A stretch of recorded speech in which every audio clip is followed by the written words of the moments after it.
digital radio. Online at BBC Sports Scotland. Or play BBC Radio Scotland Extra on your smart speaker or BBC Sounds. This is Sports Sound. Scottish football lives here. What a goal! Ross County versus Rangers. Good afternoon and welcome to Sports Sound with Liam McLeod this Saturday. Good to have you with us as always. The resumption of the Premiership after last week's break for the League Cup, and it all kicks off in less than half an hour as Ross County host Rangers. Both sides with 3 points from their opening 2 games as County look to get the better of the Glasgow side for the first time ever. Team news to come in just a moment. And also those 3 o'clock kickoffs with open all mics. It's another blockbuster day of Scottish football here on Sports Sound on BBC Radio Scotland. The Scottish Premiership. From BBC Radio Scotland. Yes, hello, good afternoon. Full commentary from Dingwall to come in the first part of the programme. Then from around 2:30, round about then, Kenny McIntyre will be here with open all mics, bringing you coverage from right across the country and those 3 o'clock kickoffs, at which point you will have the option of commentary from Celtic Park as the champions look to bounce back from their League Cup defeat in Kilmarnock last Sunday when they host struggling St Johnstone. There's also top flight action at Easter Road where Hibs host Livingston. Huge game for both clubs there. Hibs as well off the back of that hammering by Aston Villa in Europe. And Motherwell welcome Killie to Fir Park, while in the Championship the early pace setters Queen's Park are at Partick Thistle in a Glasgow derby. And there's a Fife derby at East End Park where it's Dunfermline against Raith Rovers. Highlights, of course, tonight on Sports Scene at 7:30 on the BBC Scotland channel. And tomorrow it's St Mirren Aberdeen and Dundee Hearts. So that is the menu for the weekend. I've got Leanne Crichton in the studio with me, smiling away, ready for another big day. How are you? I'm very good, Liam, thank you. I'm looking forward to this afternoon. I love an early kick-off on a Saturday as well. It's always a good way to get us going, and no doubt will give us plenty to talk about across the afternoon. Gets the engines running, it certainly for sure. Does. Yeah, Derek Ferguson and John Robertson are in Dingwall for the match alongside Rob McLean. Rob can bring us the team news. Rob, good afternoon. Hi Liam, thanks for introducing this as a blockbuster. No pressure then.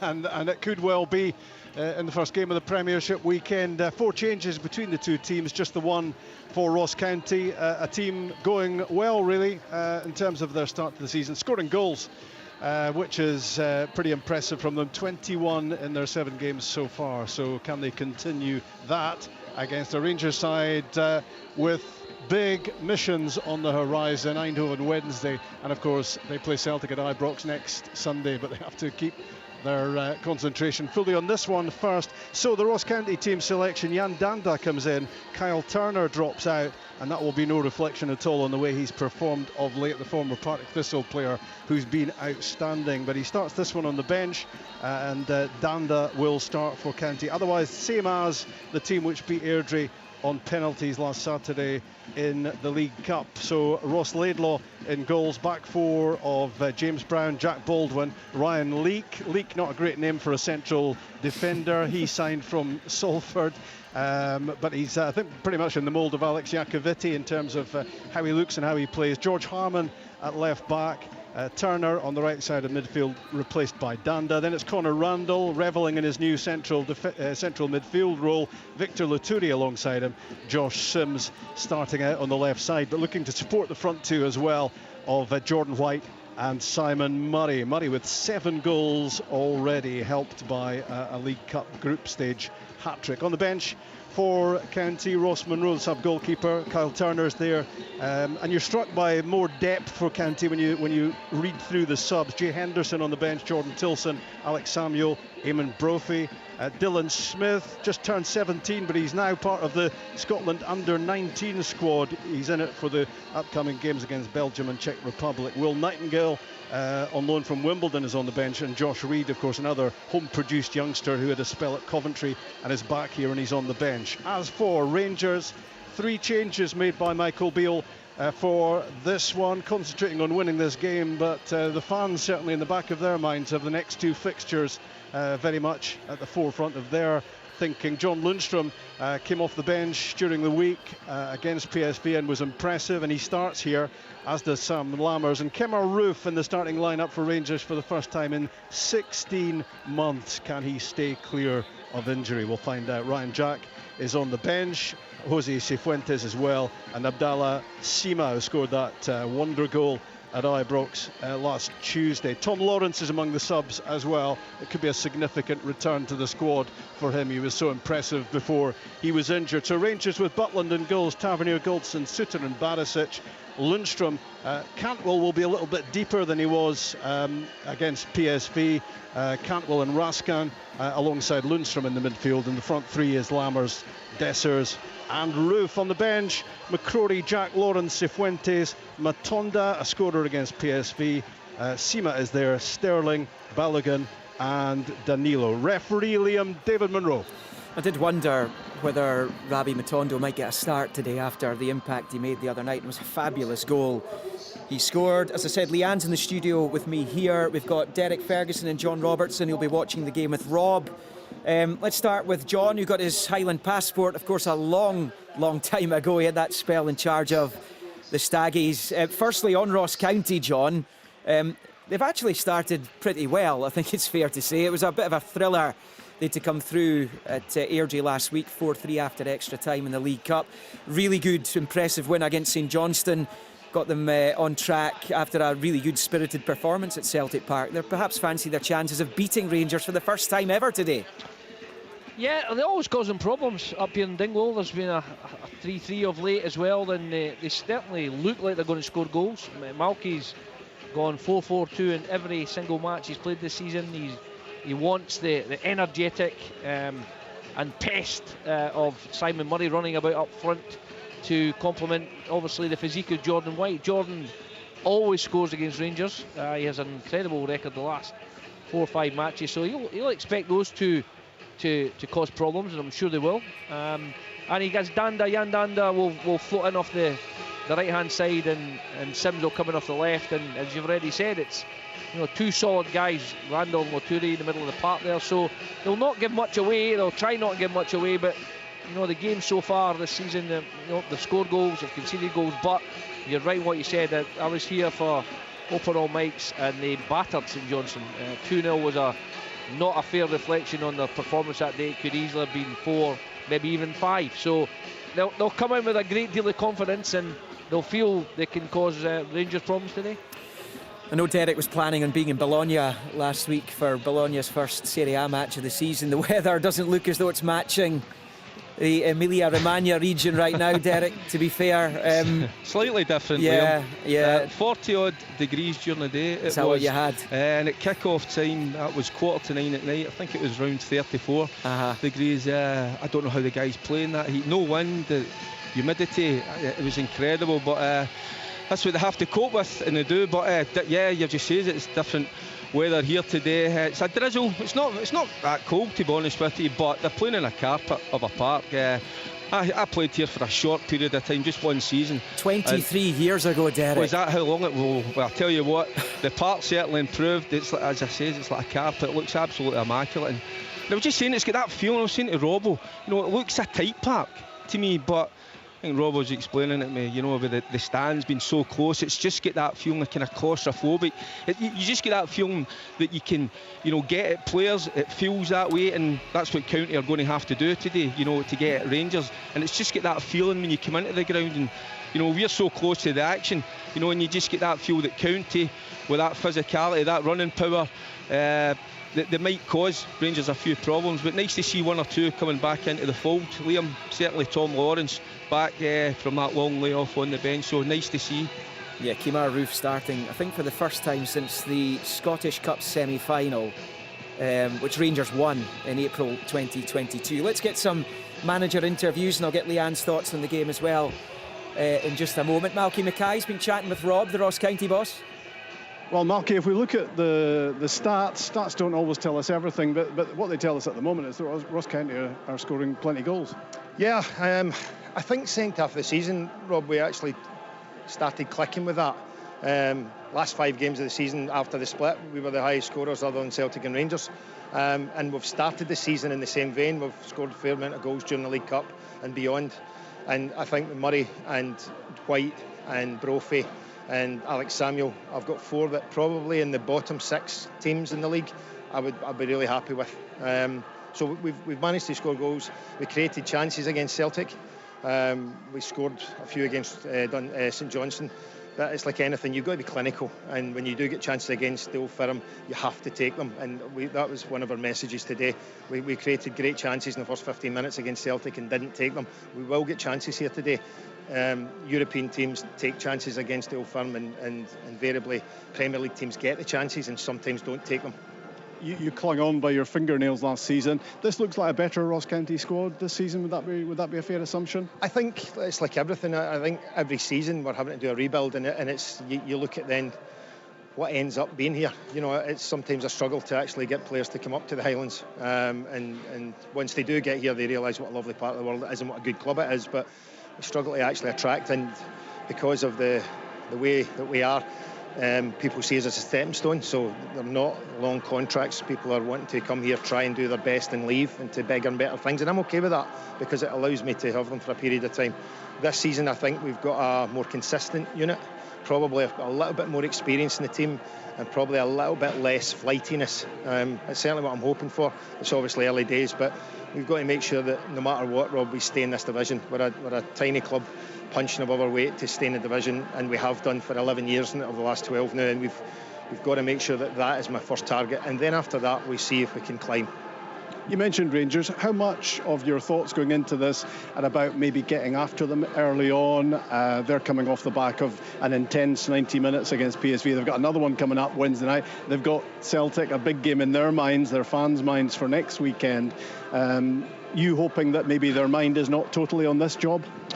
That's what a lot of the commentary has been around in the last couple of days. Certainly not what I'm thinking. Michael Beale's I know him really well, Michael, and he'll have prepared his team, and there'll be a demand from him to make sure that they come out here with a certain attitude today. I'm pretty sure, looking at it, we're going to go up to the Highlands on a wet day in Dingwall in between the 2 European games to get us to the Champions League. It wouldn't be their first pick, but at the same time, I know the quality of their squad.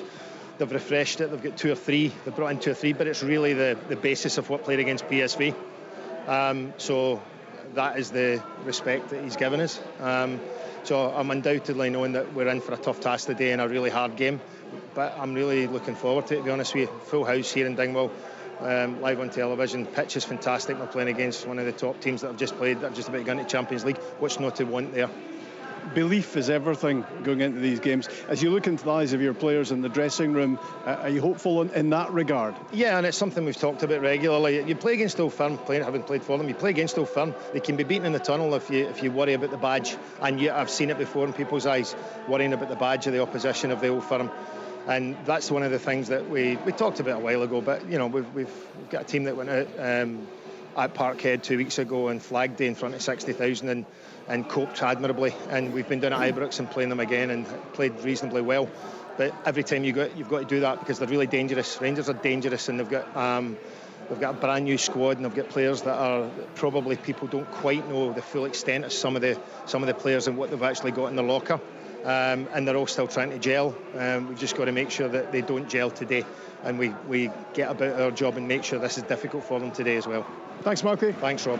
Malky Mackay, the Ross County boss. It is a big game for them. It's a huge week coming up for Rangers. That second leg against PSV in the Netherlands on Wednesday evening, and then that first go at Celtic this campaign a week tomorrow. Let's hear from the Rangers manager, Michael Beale, who's also been chatting with Rob. Michael, how much is this a balancing act for you at the moment, trying to keep players fresh in a busy schedule, giving players who need game time a bit of that, and picking the right team today to get the job done here?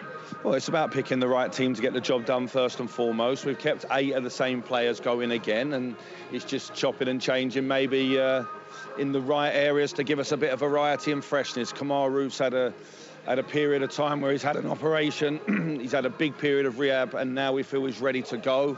I felt that maybe for the last week or so, but held back on it. But certainly today, this is a chance for Kem to stake his claim and and we know what he can do in this league. And then John Lundstrom comes back into midfield. We're dealing with 2 strikers today where we know crosses will come in and the ball will go into that area. So John can help the team rotate between a 4-3-3 and sometimes a back 3 as well. You're a big fan of Kemar Roofs, aren't you? And he just needs a break, doesn't he, in terms of injuries? Yeah, his goals per game record is fantastic, or his goals per minute for Rangers would be up there with anybody's. And he just nobody wants to go through what Kemar's been through. He's a committed professional, and the fact that he had the time out but came back so lean and so ready to go is a testament to his professionalism. Now, like most players, he deserves a run of luck, if you like, in terms of his health and fitness. And you know, last year he comes on and scores the winner in the semi-final, and lo and behold, then does his shoulder. So it's been a different issues for Kem, but he looks fit and ready to go. He's trained ever so well, and he's got my full confidence. You mentioned Roof and Lundstrom. Sam Lammers comes in as well. 3 changes today. Yeah, I'm looking forward to Sam coming back in and showing what he can do. He had a fantastic pre-season. Obviously scored against Newcastle and Hoffenheim. Got our season up and running, really, with our first goal in the league campaign against Livingston. It's important he puts in a strong show in today as well. I think that front 3 with Todd and Nico running from 2-8 positions, there's a lot to be looked forward to today. As you've reflected on Tuesday, what do you think? When you look back on that performance now? Well, it was a performance of grit and desire and passion from the fans and the team on the pitch, and we played against a really good opponent, and we had to try and overcome them in a different way to sometimes we do domestically where we've got a lot of possession. The other night was about desire and passion and pressing and guts, and we tried to force PSV into some errors, and ultimately we were successful in that. We'll be frustrated we conceded late because the game was where we wanted it, but this game today has been so much in our focus, we can't really think about that until we're going down the motorway tonight, and we need to go down the motorway with 3 points ideally. Yeah, the fans can think about Eindhoven on Wednesday, they can think about next Sunday against Celtic, but you're making it very clear, and I guess it's obvious as well, you have to concentrate fully on right here, right now. Yeah, it's really early in the season, but we know lost points can, late in the season you're looking for them maybe. I think each season's different. I think across the league this year we're seeing stronger squads, so who knows, there may be more points, but we can't take that. We have to get the next 3 points in front of us. It's important we have a strong away form. We did last season in my time, but obviously we need to make up for the defeat we had on the opening day, and the most important thing is we have a strong performance today and get the outcome that we need. Thanks, Michael. Top man. Michael Beale there. Ross County Rangers kicking off in around about 6 or 7 minutes time. Leanne, a huge week for Rangers, but it's so important that they don't allow their minds to drift to PSV on Wednesday or further beyond that, because this is a massive game when you consider they've already dropped 3 points this season. They can't afford their next away Premiership match to do likewise. Yeah, no, absolutely. I think the magnitude of the week speaks for itself, and I'm sure that will have been discussed within the Rangers dressing room. But today's a huge game, and the reality is that if you kick off this week on a negative and you don't pick up a result at Ross County, which by the way is going to be a really tough game, because listening to Malky speaking there, he absolutely backs his team. I watched him in here in the studio on the opening day at Celtic Park, and he's spot on. They were fearless. They gave a really good account of themselves. They could have scored more goals on the day. I thought they had a right go at Celtic. They put them in the back foot. They forced them to defend, and there's no doubt they're going to ask questions the same of Rangers today. So it's up to Rangers. They have started with a strong team, which I think credits Ross County and is respectful of them in the way that they've started the season. But absolutely, when you've got the magnitude of the game on Wednesday night followed by an Old Firm game days later, it could be an incredible week or it could be an absolute disaster for Michael Beale. But the focus will be on today and getting the job done, and the fact that you start the game strong in these types of game, that would be the view, that you can go and take some sort of advantage within the game and then freshen the side up perhaps later on in the second half. But I certainly don't think Ross County are going to offer Rangers an easy or seamless afternoon.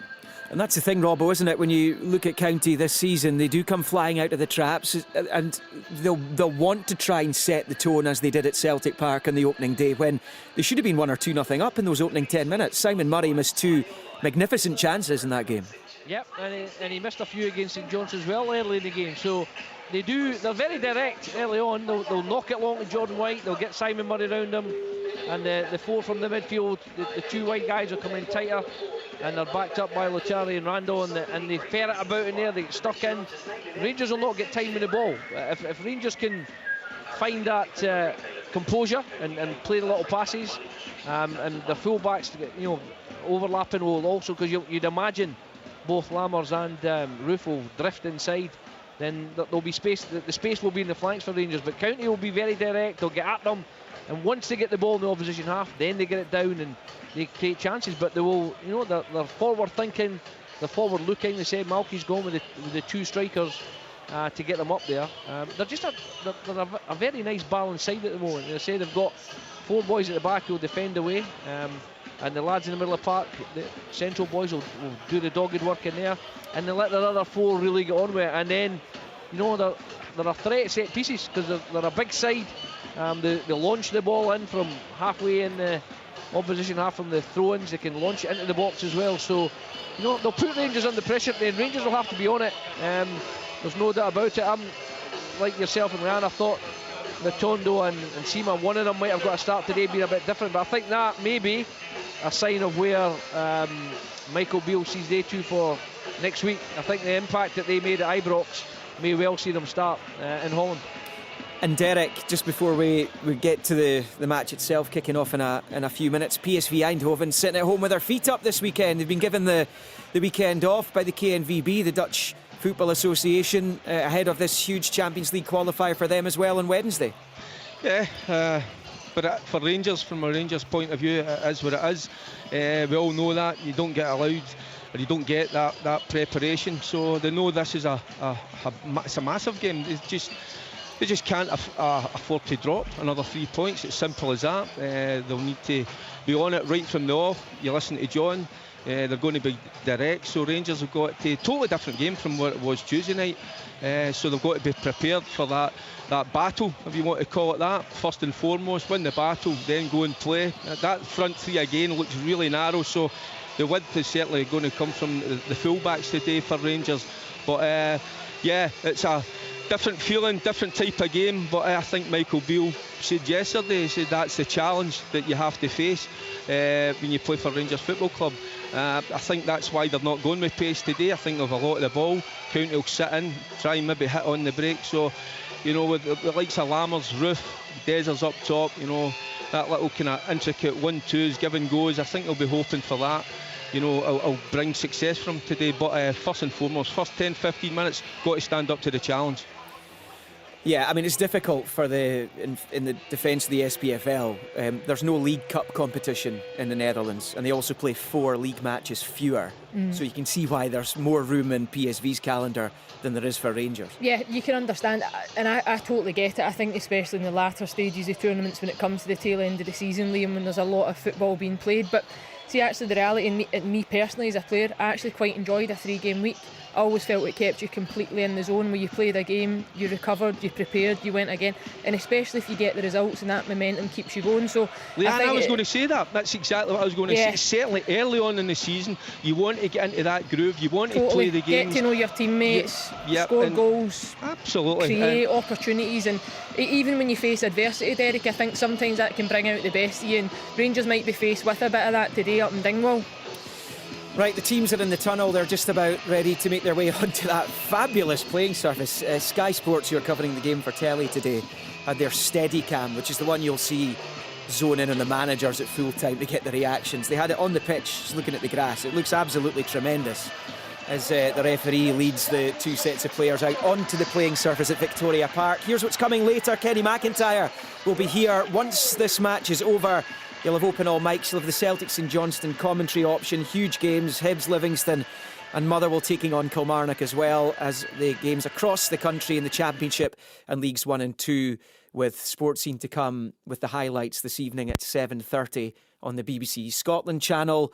So all that to look forward to. The Premiership action again to come tomorrow. We've got St Mirren against Aberdeen and Dundee against Heart of Midlothian. So we're looking forward to that, with the highlights for those ones, as well as the European action to come during the week. And as the teams line up in Dingwall, the electricity has failed at Victoria Park. So it's a little bit awkward now, Leanne, because we've got no commentary to hand to, at least for the next few minutes. Let's keep our fingers crossed that we'll be able to cross back to the game before kick-off. But we'll keep you advised as to what's happening between now and then. It's not like we had any kind of technical issues in the programme last Saturday No, none either. So it's not whatsoever. like this is happening for the second week in succession, is it? And I suppose the reality is you've been well versed for it because you were across the technicalities last week. That was good fun. You were a jack of all trades. Uh-huh. It had been seen. It was actually very. I had to lock up afterwards once we were done. To lock Ibrox after the game listen, last this week. is the reality of, I guess, live radio. Yeah, look, and it coverage happens. of games. All the energy in Dingwall's clearly been ploughed into that pitch that we've waxed lyrical about for the last 20 minutes. But the reality is, as we mentioned earlier, Liam, it's going to be a really tough ask for Rangers. I'm looking at the Ross County players just now that are on the screens in front of us who look very relaxed. Jordan White, who we know has got an unbelievable there's the stat record. there, 5 goals in his last 7 games against Rangers. Yeah, it's he incredible. enjoys it. And the thing that stood out for me in the opening day at Celtic Park with Ross County as well was that they managed to win an awful lot of set pieces, whether that was corners and free kicks in wide areas. So I think, again, when you've got the height and the athleticism up top that Ross County have, and Jordan White, Simon Murray, we know the pace that he carries as well, and you've got the defensive attributes in terms of Leake and Baldwin that can go and attack the box. I think that'll be something that County will really look to try and target today. And it sounds like we've got some noise back in Dingwall, which is very reassuring. Hallelujah. That's a relief. And the game has just kicked off. Let's go to Derek Ferguson, John Robertson and Rob McLean. Good luck. Cheers, Liam. You can get too much build-up, can't you, to the game. Underway it is in Dingwall, this first match of the Premiership weekend. Massive for both teams. And for Rangers, I guess the next 2 fixtures could shape their season when you think about it. It could be a passport to the Champions League in Eindhoven Wednesday night, and then next weekend it's the first meeting with Celtic, and how significant could that prove to be? But let your mind wander here at your peril against a Ross County side who are in the goal-scoring habit, and immediately they shift the ball very quickly forward towards Simon Murray out on the left-hand side, playing into the end, the goal occupied by Jack Butland, and behind him a stand packed out with Rangers fans hoping that their team is not going to slip up again. They can't afford to slip up again, even this early on in the campaign, having dropped to all 3 points on the opening weekend at Kilmarnock. Long ball over the top of George Harman for James Tavernier, getting well up the pitch early on, but he played it first time and he side puts it into the gloves of Ross Laidlaw. I think he should do better. It's a wonderful ball from Golson, diagonal way down the right hand side. Tavernier, he's actually timed to bring the ball down. Don't understand why he takes it first time. Could have took a touch, get to the byline and put in a decent cross, but just looked a little bit panicky there for a moment or two from Tavernier. And a panicky pass in the midfield gets Ross County moving in the right direction, and it was Josh Shims bursting into the penalty box right hand side. A sliding challenge from John Suter to the rescue for Rangers, but that was so avoidable for the visitors, playing into County's hands, and Jan Danda is the first corner kick of the match. Yeah, we've already said that you don't want to give this County team encouragement, and that's exactly what they got there. A slack pass allows Sims to drive forward, and as I say, the height they've got, they could be causing Rangers problems here. Corner kick right hand side for the home team, in airborne from Danda, looking for the head of Jack Baldwin. Enough pressure on the County captain that his header flew high and into the gloves of Butland, and immediately out to John Lundstrom, who's racing down the right hand side for a Rangers team in their change strip of white shirts and blue shorts and white socks, and Ross County all in dark blue, and it's Danda again pounding down the left hand side. He tried to flick a pass inside for Murray, it was cut out, and Rangers are back in possession. It's a lively start in Dingwall, and it's Cantwell in possession in a deeper area from the sort of positions he was popping up in on Tuesday night at Ibrox against PSV. Whenever he plays, though, he's going to be a significant player in the game, you feel. Back it goes to Connor Goldson, and under pressure from Victor Loturi, the ball goes back to Butland, who's looking an impressive figure so far for Rangers in goal. Influential, not just in terms of his goalkeeping, but the effect he has on the players in front of him as well. George Harman for County curls a ball down the line, skidding off the rain-affected pitch and through to Butland, and Jan Danda gave up the chase there early on. Danda operating on the left side early on. Yeah, and Rangers need to settle down a little bit. There's been 2 wonderful diagonal passes to the overlapping fullbacks, and both times, you know, not willing to take a touch. You know, as I said, I use that word panic. You know, just popping it in first time. You know, get a hold of the ball, play a pass, and maybe both sides have been a little bit guilty, you know, of not keeping possession of the ball too well, certainly early on in this game. It's a full house in Dingwall, as Malky Mackay said. Long ball from Connor Goldson again, skidding beyond Dessers and through to goalkeeper Laidlaw. Down went Roof. No free kick. And the ball is again back with Jack Butland in goal and out to John Souttar. For Rangers, who've struggled at times this season. It's been a mixed bag from Michael Beale's team so far. Struggles against Kilmarnock, of course, that opening defeat, and a struggle against Morton as well in the League Cup. But impressive performances at times too, as Lammers looks to create something from the right side of the box. It's a good block by the 22-year-old Harman, and the ball goes out for a throw-in for Rangers close to the corner flag on the right-hand side. Good performances against Servette, getting through the Champions League qualifiers, and of course at times in that match against PSV on Tuesday night, which is locked at 2 goals each going into the return in Eindhoven, and the attack for Rangers fizzles out here. Ross County 0, Rangers 0. BBC Radio Scotland. To follow, of course, Celtic St Johnstone, Hibs and Livingston, Motherwell and Kilmarnock are the other games today, and tomorrow Dundee Hearts and St Mirren against Aberdeen. Ross County will play Aberdeen in the League Cup quarter-finals here. It's going to be a double-header in terms of those two locking horns, as Simon Murray wins the ball in a cluttered midfield. Possession is being handed back and forth before Kemar Roof finds a pass out wide for Dessers. Rolled inside towards the captain Tavernier, plays a pass inside Leak, in it goes from Dessers. Defended well enough by County, and in the end it was Danda who hooked it away straight at Barisic. And now John Souttar loves to go forward with the ball. Rangers number 5. In comes the Barisic cross, headed away by Danda, who's here, there and everywhere at the moment for Ross County.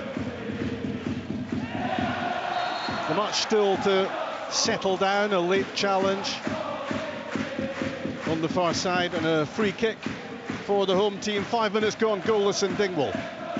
Yes, it's to start the home side we wanted. I think they're harassing Rangers a wee bit here. They're making Rangers play it quickly, but I've said already, Rangers need that little bit composure, just to play the little passes, and it's important Lammers and Roof, from their perspective, stay up, keep the full back engaged, because I don't think Sims or Danda fancy chasing those full backs. Laidlaw's free kick launched forward, slips under the boot of Jordan White, frustrated with himself. Rangers launch it forward, and it's Leak, Ryan Leak, the Welshman, who covers across and keeps his defending pretty plain and simple, and knocks the ball out of play, not far from us on the halfway line, just in front of the main stand here in Dingwall. James Tavernier to take the throw. It's clear to see, Rob, you know, Robbo was talking about it before the game, how direct County are going to be. So Rangers just need to be alive to those little second balls, you know, certainly in that midfield area. And at the moment, you know, I was going to say coping well, but they give it away again. Yeah, the pressure pays off again for Ross County. Brown was there, Sims to Jordan White at the edge of the area, takes a pot shot at goal. He doesn't really catch it on the turn, and it dribbles wide of target, but it was untidy again from Rangers, given away by Goldson. And again, the welcome mat being ruled out for Ross County. Yeah, that's twice. I mean, Rangers have allowed County, and they've lost it again. Yeah, they're giving County encouragement, and that's what you can't do, because, as I said, if they get forward, they'll put balls in the box, and they've got guys that can hurt Rangers. And so far, all Rangers' problems have actually been caused by themselves. Baldwin floats it into the box. Jordan White won the header, flicked it from Murray, and it was a scramble again to get it clear. Back it comes. Jordan White is proving a real handful at the moment for the Rangers central defence, but Rangers are making a big contribution themselves to what's been a difficult opening 7 minutes. Yeah, they've been really slack, Rob. You know, there's no excuse on this surface, as I said before the game. It's like a carpet. So there's only one other thing, that the players just aren't quite as focused. You know, and I think Suter, he's terrific at coming forward with the ball, but a little bit early to be doing that, because Murray, he's on him. You know, as soon as he takes that touch, second touch, Murray in with the tackle. Forward goes Raskin, shrugging off the challenge of Luturi. Alongside him is Cantwell. Now it's Kemar Roof, left-hand side. Overlapping is Barisic. Roof turns inside, clips it back post, a great ball, and the header from Cyril Dessers is blocked by the legs of Laidlaw. Rangers number 9 should have been opening the scoring, but it is a good save, and it's gone behind for a corner. He's got to score. It's as simple as that. It's Rangers' first incisive movement. That bit of composure. Raskin swap passes with Cantwell. Great ball from Roof. Dessers has got to score that. He's 4 yards out. He's hit the target, but he's got to score. Yeah, Rob, it's brilliant play from Roof, because Barisic, he's on the gallop down the outside. He uses it as a decoy, but it's a wonderful ball, right on the money.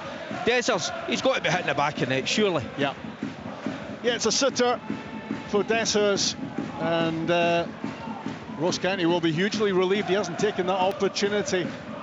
Just prior to that, there was more sloppy play from Rangers as well, giving possession away. A goal would do them a whole lot of good. In comes Tavernier's corner kick, swinging way beyond the back post. In goes Barisic, still alive in the 6-yard box, and again it drops onto the head of Dessers, 6 yards out, and he loops it over the top, and he throws his arms wide because he realises that was another chance. Well, I'll be surprised if there's any more clear-cut chances than that anytime soon, because if the first one's poor, that one there, he's panicked and he's just thrown himself there. It's a wonderful leap from Barisic. It's flicked on again, and he's 5 yards out central this time, and he's just completely mistimed it. Do you know, Robbo, what I think happens? I think he thinks he's going to there's going to be contact, he's going to take a hit. That's where you've got to be brave. Accept that you're going to maybe take a bit of a dunt, but you know that again, a header, surely it's got to be on target. So yeah, a couple of golden opportunities for Rangers. A hefty challenge on Todd Cantwell across on the far side, and there is a yellow card coming for well, it wasn't too malicious from Baldwin, but it was certainly clumsy, and what he doesn't need after a matter of minutes in the game is a booking against his name. Sucked out to that right-hand side, the central defender, and he is booked after only 10 minutes of the match. Yeah, it's quick feet from Cantwell. They're really clever, sucked him in, but yeah, going back, but both headers from Dessers just lack belief. You know, as a striker, you know, you believe you're going to score. Both of them just look like he just let the ball hit him. Rangers should be in front, but they're not, as Lundstrom drives forward through the central midfield area. Barisic up again on the left side. Down goes Roof under the challenge of Brown. And Ross County just trying to hang on in there at the moment. They had a bright start, they had opportunities which were gifted to them to make something happen, but right at the moment it is Rangers knocking loudly on the door.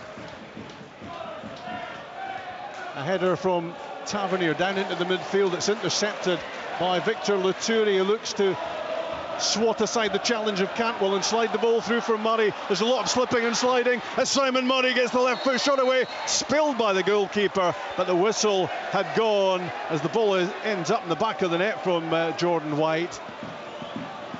And Rangers breathe another sigh of relief, looking menacing going forward, but looking vulnerable at the back. Yeah, and certainly Suter, you know, Murray, he's on him like a ton of bricks, you know. The physical, you know, you look at the two and the physicality, you know, you think Suter should be coming out on top every day of the week, but certainly not this afternoon, early doors. Murray really, you know, he's in his face, he's body checking him there. I think Suter got away with that, so just need to settle down a little bit. 12 minutes gone in Dingwall. Ross County 0, Rangers 0. Plenty going on here despite that blank score sheet. Conor Rundle had a good old hold of John Suter when he was in possession of the ball. Now it's Goldson with another long diagonal, hooked away by Danda. Good backtracking from County's number 10, well positioned to get that away. Then it's Rundle, fullback converted into a central midfielder. plays it back to Jack Baldwin, and the skipper hangs his head because his clearance goes directly out of play on the far side for a throw-in, and that just hands possession back to Rangers. Barisic to Suter, all the way back to Butland, the former England international goalkeeper, and out it goes to Connor Goldson. 3 changes in this Rangers team from the one which drew 2 each with PSV last Tuesday night. Goldson again, another of those long balls, watched carefully by George Harman, headed away. Danda plays it forward on the half volley. Murray chasing, putting pressure on Goldson, holds him off, turns the ball back to his goalkeeper. Ross County working hard at occupying Rangers' 2 centre-backs when they get into good areas. Operating in front of those 2, Suter and Goldson, is Lundstrom. Now it's Lammers linking on the right side with Tavernier. In again Lundstrom, plays it first time for Raskan. Breathing down his neck is Laturi. Good pressure from the Ross County midfielder. It's going to be a Rangers throw-in despite Malky Mackay's protests, but he'll want his players in Rangers' faces, and that's exactly what Laturi was doing there. Yeah, Rangers starting to get into the groove a little bit at the moment. Ross County working ever so hard, you know, certainly even in their own half to get near them at the moment, but Rangers looking quite slick at the moment. That was a good challenge by Conor Randall on James Tavernier, number 2 against number 2, as the Rangers skipper darted forward.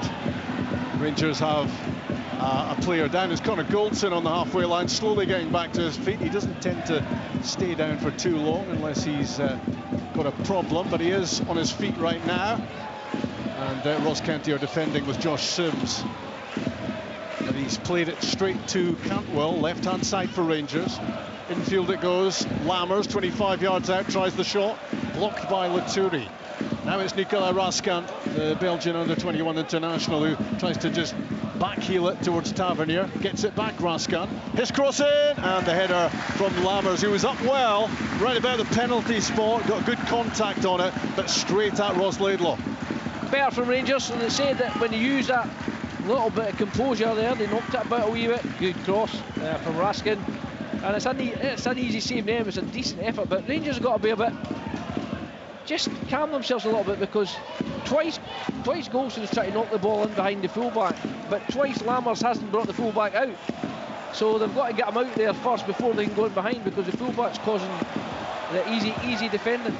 Lammers clips one down the right side for Dessers, peeling out wide, the number 9, who's with a couple of early chances, big chances, both with his head, both failed to find the back of the net. One of them should have done, at least you'd have thought. Lammers again linking up with Tavernier. Rangers keeping possession, under pressure from Ross County. Now it's Cantwell, and it's a poor ball across the pitch, and Josh Sims at the second attempt intercepts, then loses his footing, then wins it back, and now he's on the move, getting forward.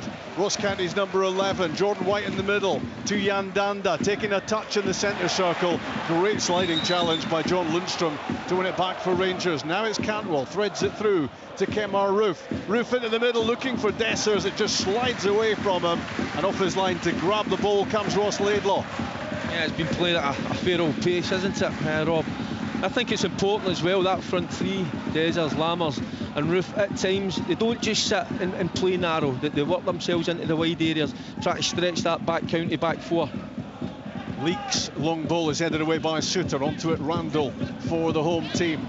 Then it's James Brown who plays it into Baldwin. Laturi's under pressure, has to hurry and get the pass back to his skipper.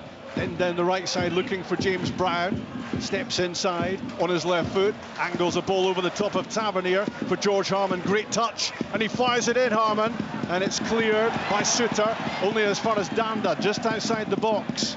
Harman again, back with Randall, left-hand side for the home team. Danda's cross ball partially blocked and hooked away by Cantwell. Good passage of play this for the home team. Infield to Laturi, back with Danda, clipped inside. Jordan White stepping in front of Goldson to flick it towards Murray, but Suter was there to deal with it for Rangers, and Jack Butland in the end clears, launching it left-footed down the pitch. It skims off Brown's head.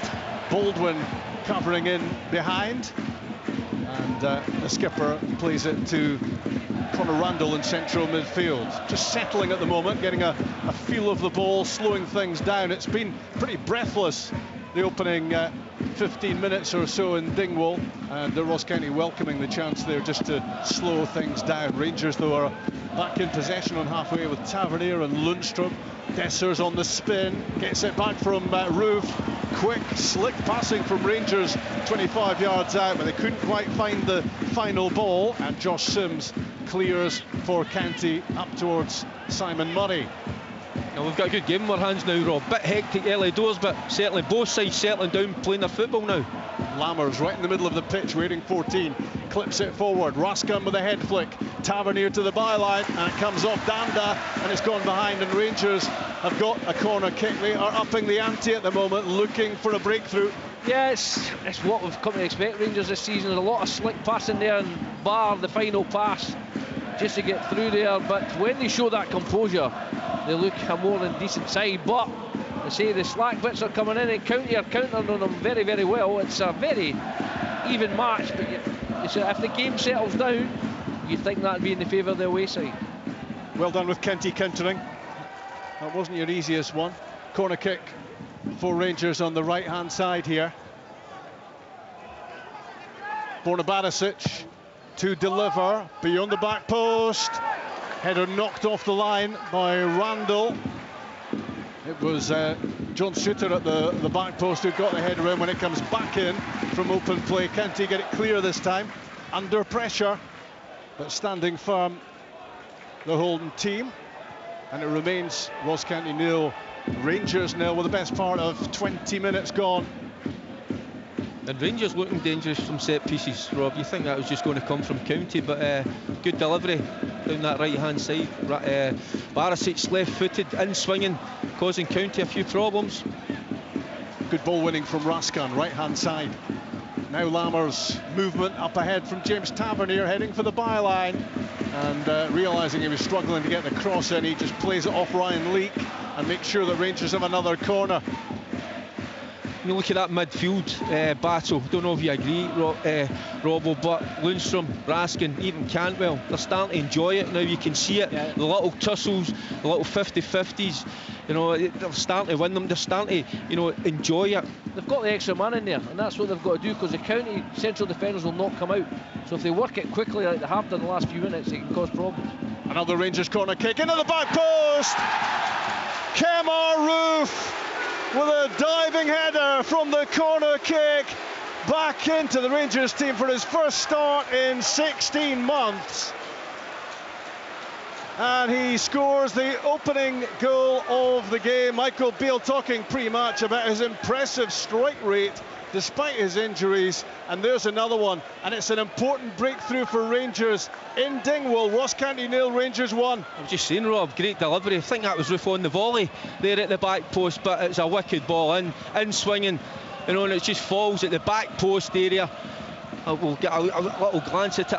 I'm sure it was a volley. You know, it looks as if he's just falling back a little bit, but keeps his balance. What technique. Yeah, he's only 7-8 yards out, but it's a fine finish.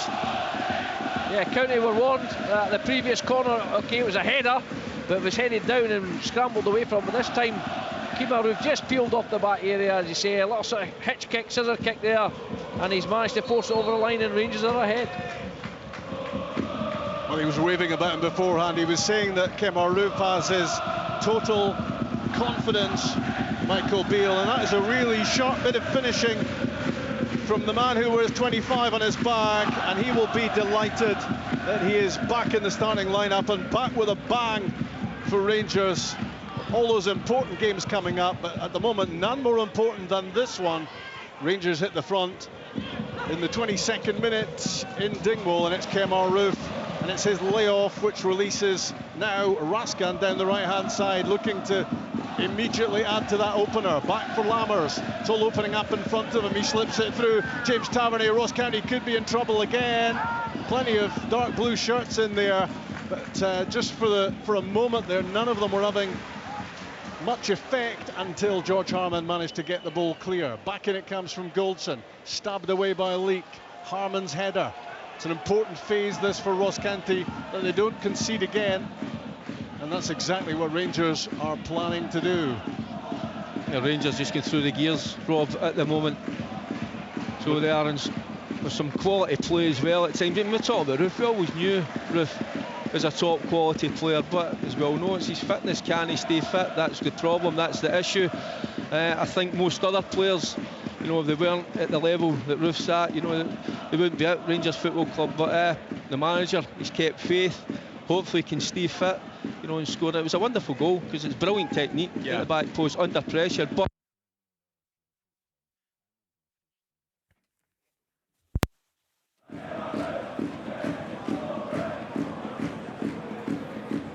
Hello everyone, we are here on Sports Sound. Unfortunately, for the third time since I've sat in the studio, the line has gone down in Dingwall. But what we do have here, thankfully, are pictures, and as you've just been hearing from Rob, Kemar Roof has given Rangers the lead against Ross County. It's Liam McLeod here with Leanne Crichton in the studio, watching the match.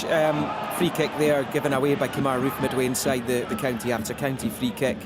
And you'd have to say, Leanne, probably a deserved lead for Rangers. Yeah, no, the dominated possession certainly in the attacking third against Ross County, albeit County have given a decent account of themselves and have had a couple of half chances at goal, but just that sustained pressure from Rangers eventually paid off in relation to the corner kick, and Kemar Roof does really well. Both players at the back post being pretty physical, I would need to say, when I looked at it initially. But Kemar Roof does what he does, and we know his goal scoring ratio for Rangers is pretty good. It's just been those injuries that Michael Beale alluded to in pre-match that tends to hold him back. But a big goal for Rangers, you would need to say, at this point of the game in the half. We spoke earlier about how tough the game would be and how well equipped Ross County would be for the challenge, and that they would throw everything at Rangers. So certainly a goal that settles the team down, and I'm sure for Kemar Roof, his first start in 16 months, was it? We said earlier on. So I'm sure as a player, that's certainly one that will ease the pre-match nerves that he might have had. We'll get you back to the commentary team at Victoria Park as soon as we can, but for the moment it's James Tavernier to the edge of the box. He goes for goal and finds the top left corner. James Tavernier just to the right of the D outside the county box, lashes it home past Laidlaw. He's one of the biggest keepers in the league. He's not getting to that one. And suddenly, in the space of a couple of minutes in Dingwall, it is Ross County 0, Rangers 2. That's an unbelievable hit from James Tavernier. He actually does really well. Ross County are playing with the ball in the middle of the pitch. Tavernier steps in and intervenes. He's driving towards the edge of the box. He just looks up at a glance. He sees the positioning of Laidlaw, and it is absolutely top drawer. The finish is sublime. It just wraps itself into the side netting from James Tavernier, and as you say, within a matter of minutes, this game is certainly turned on its head and it's advantage Rangers. Yeah, they deserve the lead, but they've now doubled it as well. James Tavernier back in the old routines. A fantastic goal, really is. It looped away from Laidlaw into that top left corner. And now we can go back to Victoria Park. Derek Ferguson, John Robertson and Rob McLean can give their take on that goal. I was just thinking, it's a shame we didn't have a commentator and a summariser in the studio to to fill the breach there. Tavernier makes it 2 for Rangers, and they're threatening again with Dessers on the left foot, spilled by Laidlaw and scrambled away by James Brown. This could be done and dusted before half-time the way it's going at the moment. Apologies for the interruption in coverage from Dingwall. We'll maybe have a whip round at half-time, find a few coins for the meter for Roy McGregor to see if we can keep the power going here. But Rangers are certainly turning on the power in this first half. 2 goals in little more than 3 minutes. Firstly, Kemar Roof, then James Tavernier. Brilliant finish from Tavernier for his 3rd goal of the season already. But Ross County seemed to be standing back and admiring as he drifted forward. And you know exactly what he's going to do, don't you? Yeah, well, we've said before, Rangers are starting to hit the groove. They're starting to find the little spaces, passing between. They've had 2 or 3 tremendous interactions round the corners. But when you let James Tavernier go there, and listen, we caught the wonderful summation of Leanne there. What a finish. Yeah. Unbelievable. We were right behind it. You can see it arching away from the keeper right into the top corner. And listen, we can talk about hard work, we can talk about intensity, but when you show the quality of that standard, you ain't stopping it. Yeah, the goal, Rob, it's not one of them he's driving forward and he thinks, I'm just going to hit through the ball, you know, and hope it goes into the back of the net. He places it with power in the top right-hand corner, and that's moving forward. Such a difficult thing to do, such a difficult technique. It was absolutely wonderful. I just think what we're seeing at the moment is just, I said that Rangers are starting to go through the gears, and there's levels to the game, and at the moment Rangers are playing at a level that Ross County simply quite can't handle. Ross County looking to respond at the moment. Decent ball in from the right-hand side from Josh Sims, headed behind, and County will have a corner kick. It's so important that they don't concede again, the home team, in this first half. But equally, they would love to get on the board with a goal of their own to feel that they're back in this game, because at the moment it is showing distinct signs of slipping away from them. Ruth and Tavernier scoring. Rangers 2 goals in front ahead of 2 massive matches. In it comes from the corner kick. Well, it was Jan Danda with the delivery, but clearly the ball had gone out before it came back in, according to the assistant, so that's a wasted set piece. It is, and it's a threat for County, but you know, you look, you try not to get too far ahead. I'm sure Michael Beale will be the same, but he must be a wee bit concerned, because that's his 2 centre halves. We all thought, Fergie said as well, Balogun might have had a run out today. That's Golson and Suter have been thumped by the County striker, so he'll be keeping on one. If he could get that third goal, he could maybe then think, you know, can I take Golson off, can I take Suter off, and because they're getting battered about here by the front 2.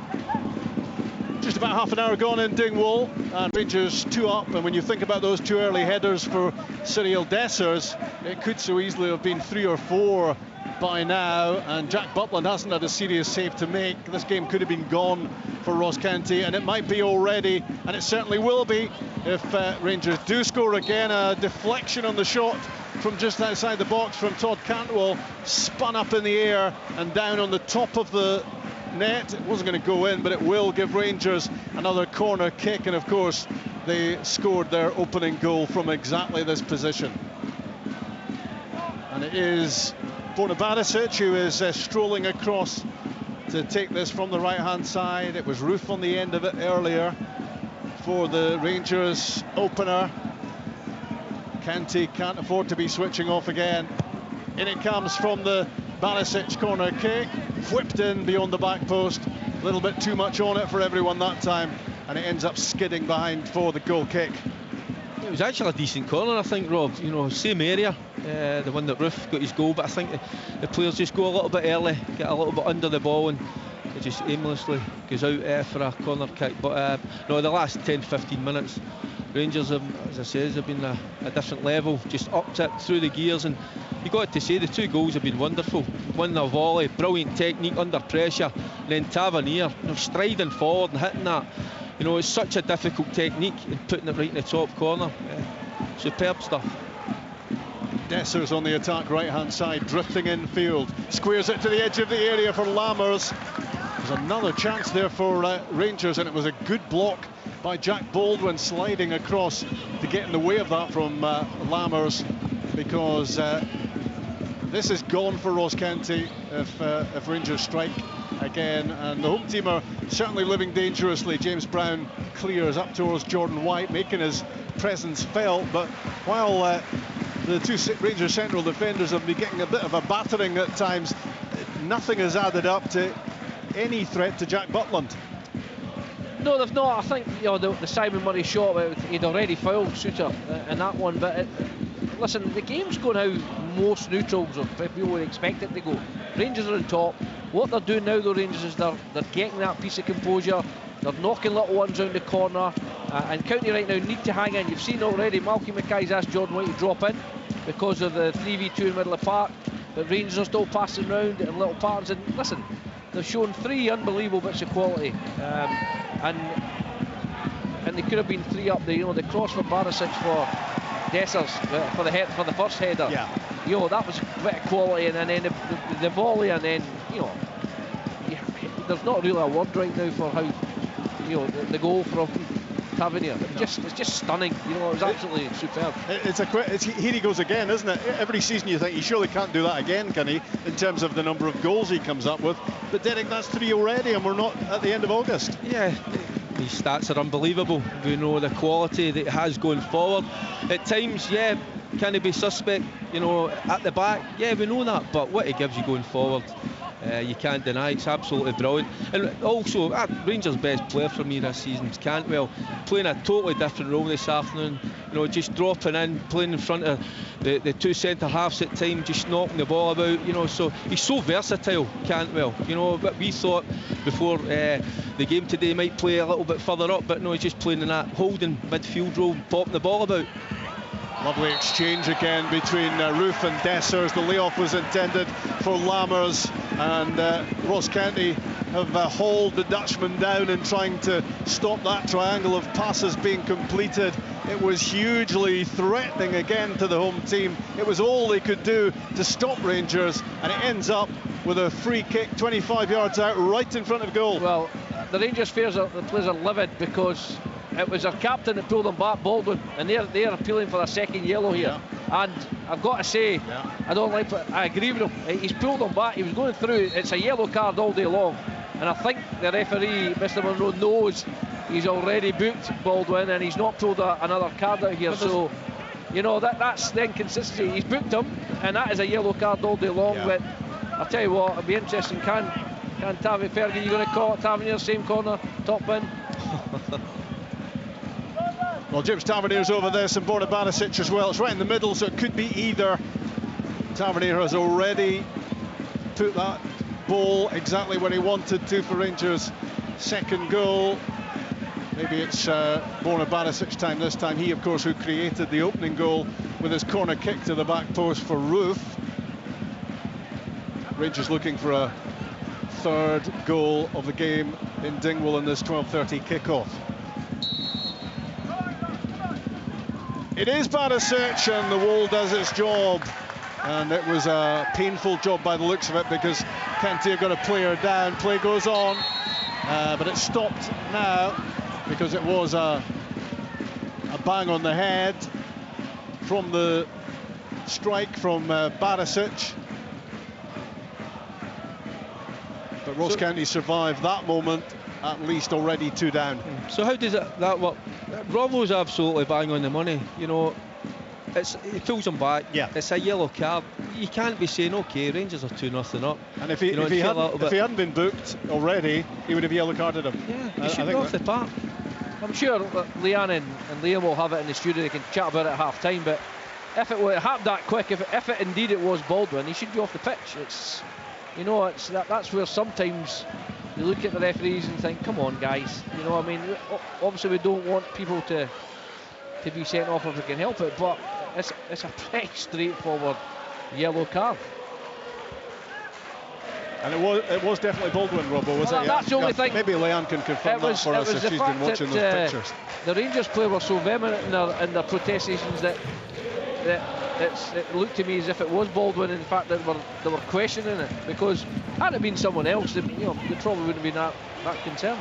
Rangers moving well again until the cross ball, or attempted cross ball from Raskan down the left-hand side. It goes behind Laidlaw's goal, but Rangers putting together some really good football in Dingwall, and they're a team who mean business today. We spoke beforehand about the possibility of distractions in terms of the games coming up. There's been no evidence of that whatsoever. It's 2-0 and it could have been more. Yeah, and it should be more, Rob. Dessers with a couple of headers that should be hitting the back of the net, but he's played well today, you know, into that outside right channel. He's been peeling down there as he goes again, you know, chasing the ball down, so he's showing good energy, a good appetite for the game. He's not the quickest, as we can see, but he's got a real physicality about him. But the thing is, when you watch Rangers going forward at the moment, they look as if they're going to score. You know, Lammers had a couple of opportunities, Roof's looking really dangerous. I think that front three looks good today. Certainly Roof has, in my opinion, made a difference. Nice, they're just a nice balance about them. The guy Lammers he's got some lovely touches, and he's very easy in the eye. He's got that language style, but just that last bit, it doesn't look like he believes himself for the finish, because everything else in his game is really good. Yeah. See, but I would say he's not got that kind of like devilment in his game. Just what you're saying, he's a nice player, but you know, to go to the other level, you just need to have that little. It's not nastiness that he needs, you know. It's just that you're saying belief, but it's that devilment, you know, just to go and finish. What I'm saying is, twice he's come in really well, and he's had 2 shots, both blocked. And you're saying to yourself, but didn't really, to me, didn't really believe he was going. I'm going to score with this. Leanne, we enjoyed your commentary on the second Rangers goal. What about that call? Was that Jack Baldwin with the tug on Lammers? We only seen it back once in the studio, Rob, but immediately I was drawn to the captain's armband as it happened, and I thought yellow card, and hadn't actually realised at that point that Baldwin was on a yellow card already. So completely agree with the guys and what they're saying. It's 100% a second yellow card, and Baldwin's got to walk. Madness from him, really big decision to make that call and pull the shirt on the edge of the box. Yeah, that's a big escape for Ross County. They were already in big bother at 2 goals down, but had they gone 1 man down as well, then the scoreline, you would imagine, could become anything. It could still, of course, become anything, even with 11 against 11, because much of this first half has been one-way traffic. Goals from Roof and Tavernier have Rangers on easy street, but they're not playing like it's easy street. They're playing like this match matters a whole lot to them, despite the fact that there are those gigantic tussles with PSV and Celtic to come in a matter of days. Their focus is fully on this one. Danda down the left-hand side for Ross County. John Shooter covering across. Up goes an offside flag against County. In any case, not too much going right for them. They got a good start to the game, although much of that was to do with Rangers' untidiness on the ball. But since that opening phase, it's been all about Michael Beale's team. Yeah, Fergie called it earlier. They've gone through the gears. They're in total control right now, and I'm sure Michael will like a third goal, because if he got a third goal, it would allow him to look ahead to Thursday very quickly and say, do I take James Tavernier off? Do I take Barisic off? Do I give Balogun a run in central defence? Maybe bring in Jack into central midfield, save Cantwell's legs a little bit, because we already know, as I say, I think Sima and Matondo's pace could be a big out for them on Wednesday night. Yeah, I totally get where you're coming from, Rob, but I think still a job to do here at the moment. 2 goal, it is a dangerous lead, as we know. In this County side, they show real character. They ain't going to give it up. We can see that. They're chasing everything. The problem is they're just not in the same level as Rangers football-wise, but they're giving their all for their manager. You can see that clearly. But I think maybe after hour, and if they do get that third goal, you might start to think about Wednesday night's game. But at the moment, they look as if they're playing with a real purpose about them. BBC Radio Scotland in Dingwall with Ross County 0, Rangers 2. The scoreline, it certainly doesn't flatter the title challengers, and a team desperate to get back into the Champions League group stages as well, and domestically, of course, keen to make up for that opening reverse at Kilmarnock on the first day of the season. But little danger, it seems, at the moment of spilling anything in this one. Indeed, they could be very much home and hosed anytime. Such is their domination. Goldson to Lundstrom down the right-hand side. He swings in a cross ball, which is headed away by Baldwin.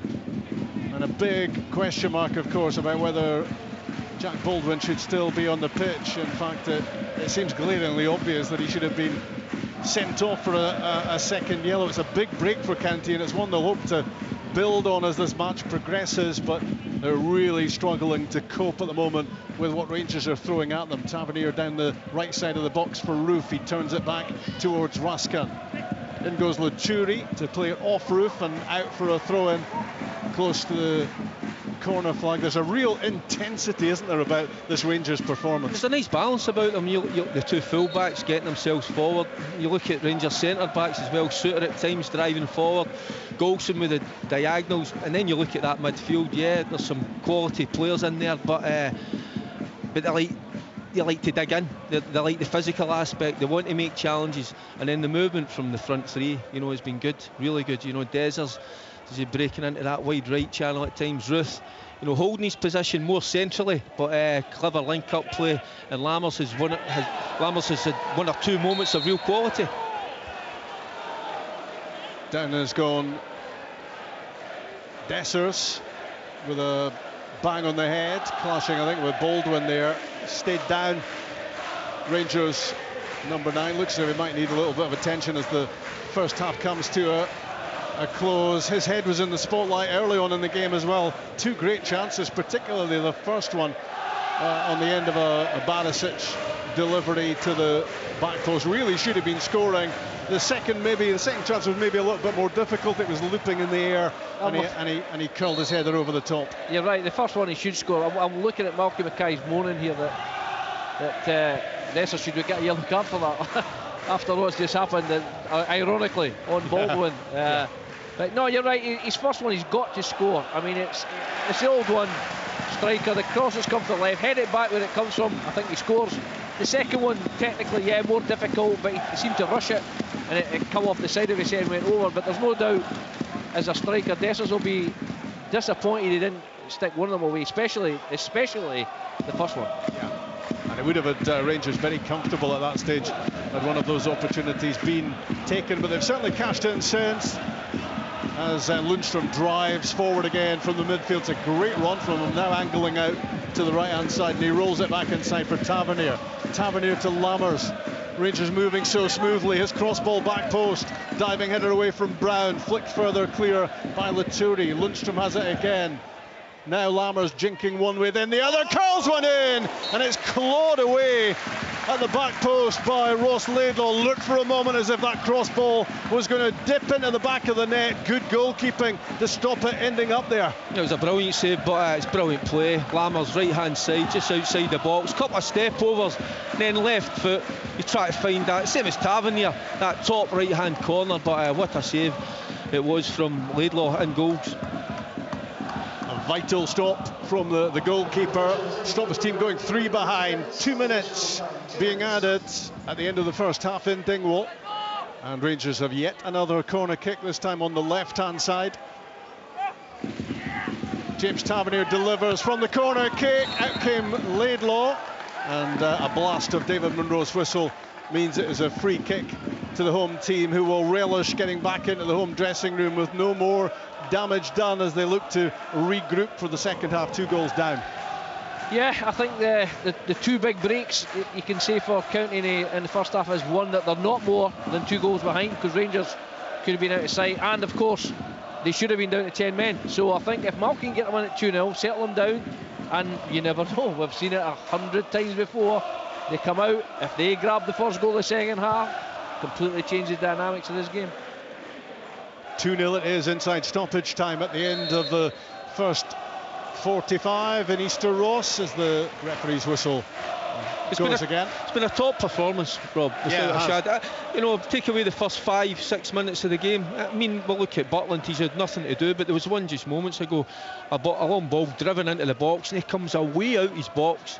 Out his 6-yard box, and collects it. He just relieves the pressure. He just plucks it out of there. And it just, it's so calming, for the defenders in front of him. So, a real good performance. But as I'll say again, the job ain't done yet. Offside against Kemar Roof. He's furious and he's frustrated and he's really fired up. You can see that in Kemar Roof, but. He must have been so happy to have got his goal. I was just about to say that, Rob. That's one thing that's impressed me about Rangers today. Their midfield 3 have been tremendous. Fergie called it earlier that they were going to rotate. Tenacious. They've rotated, but they're 2-0 up. They're cruising. Roof's raging. He's not got the ball. Dessers earlier on raging. Never got the ball. Cantwell raging. He wasn't given the ball. So that's a good mentality. All that chat as the half-time whistle goes, all that chat about Rangers being distracted and with their minds on bigger games to come. It all seems ridiculous on the basis of what we've seen in this first half in Dingwall. They have been firing on all cylinders. It's been the sort of performance that must have had Michael Beale purring at times. Top quality from Rangers, a potentially difficult fixture, and County have been swatted aside by the team who head for Eindhoven on Wednesday night, and then the first Old Firm match of the season next Sunday. But they're well on the way to getting the job done here. The attitude has been top-notch, and some of the football has been very easy on the eye from Rangers, who missed those two early opportunities. Cyril Dessers, twice the ball dropped on his head. The first one was particularly straightforward, should have been scoring, saved by the legs of Laidlaw. The second one, a looping effort, which was more difficult to convert, but it could have gone in as well. For their number 9. They did strike midway through the first half. It had to come because they were battering against the door after an early lively spell from Ross County, which was mainly based on Rangers' sloppy play. But Rangers controlled it from then on. The opening goal, the Barisic corner kick from the right-hand side, arrowed in towards the back post and hooked in by Kemar Roof. Despite his game time, he's looking very sharp, and he's certainly looking fired up for more. So that was 1-0. 3 minutes later, it was 2-0. You don't take your eye off James Tavernier when he drifts forward. Ross County did, and from 25-30 yards out, he spotted the top corner, and he didn't blast it. He just placed it with the inside of his right foot, where Ross Laidlaw wasn't going to be able to stop it. 2-0 Rangers, cruising at that point, although it's not been a cruising performance. It's been a showing of real intensity from Rangers, and they could have been playing 10 men for the rest of the game had Jack Baldwin been sent off, and he should have been sent off. It was lovely play again from Rangers, passing around the edge of the area. Lammers was almost in on goal. He was held back by the skipper. He'd already been booked. He should have seen yellow again, and it's a big break for the home team that they're not playing here in the second half with 10 men. They've got an uphill struggle enough, though, against a hugely impressive Rangers. Half-time here, Ross County 0, Rangers 2. The Scottish Premiership. From BBC Radio Scotland. Sports Sound here on BBC Radio Scotland on Extra 810 medium wave online and on digital. Ross County 0, Rangers 2 at half-time. Another 3 Premiership matches to come at 3 o'clock, plus all the action from the Championship in Leagues 1 and 2. You'll get that with Kenny McIntyre once we are done in Dingwall. Leanne Crichton watching that game with me in the studio here. We'll get to the Baldwin incident in the next few minutes. But firstly, we'll talk about what has been certainly one of, if not the best Rangers performance of the season so far. I know they put up a pretty stoic defence against PSV on Tuesday evening, but today they just had that vibrancy that perhaps the Rangers supporters were worried that wasn't coming anytime soon. Yeah, I think the dominance of the ball as well in key areas. I think a lot of the times, perhaps when you watch Rangers, a lot of the time it could be pedestrian in their own half, and they look to move it and look for those key areas. But actually from the get-go this afternoon, they've looked to try and pen Ross County in their own half. They've moved the ball with a purpose. They've looked to try and target key areas, whether that's coming for the overload and support from Tavernier and Barisic, or at times it's Dessers or Roof that's popping up in a wide area. I think they've looked to try and shift Ross County. They've been more aggressive, I think, with entries into the box. They've had 12 shots, 6 of those have been on target. They've had 18 touches inside their opposition box. Final third entries, it's probably the most that I've seen from Rangers this season in an opening 45 minutes. They look hungry. Laidlaw's had a number of big saves to make as well. Rob touched on it there in his summarisation of the first half, and has probably kept Ross County in the game with those key saves. Rangers just look hungry. They look like a different animal today. They look like they've taken that performance from midweek, and probably the confidence from midweek as well, because there was a lot of questions over, were Rangers going to be able to match PSV? PSV certainly had strengthened an awful lot. Are Rangers as good this season as they were last season? We watched them at Ibrox last Saturday, and I know there was a number of changes against Morton, but it was a struggle for Rangers. They made it really tough. So they've kicked on. Midweek has certainly given them that boost.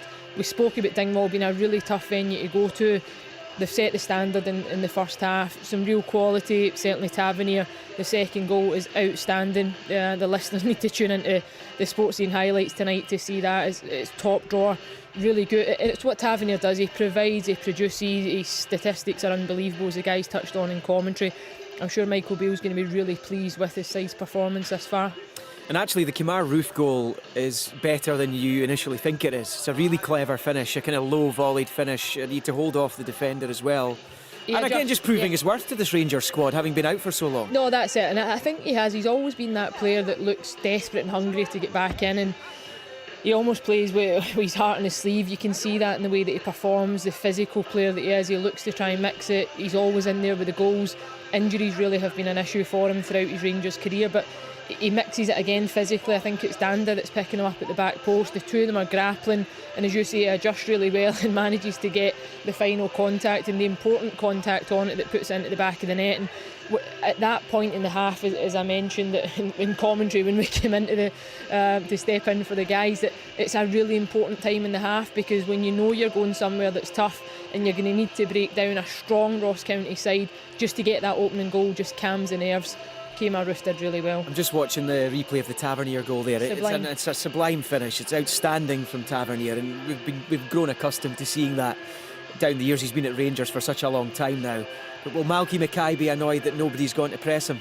He will be, but I think it's one of those, you're probably caught in two minds. The way that Rangers have moved the ball in the half, you're expecting another combination to come. You're looking perhaps to go and look to find the wide areas or switch the point of attack and go out the other side. But as I mentioned, Tavernier steps into the game really well. He wins back possession and he just travels centrally, and he recognises that the space opens up for him. And it doesn't look to me like there's an awful lot of force and power behind the shot. It's just that James Tavernier technique that he's got, the ability to lift and flight a ball.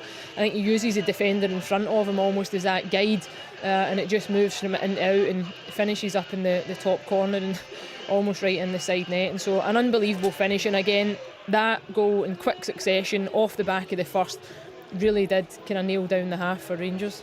We'll talk about Jack Baldwin in just a moment. We'll go back to John and Derek. Let's get back to John and Derek then, looking at the first half of that game there.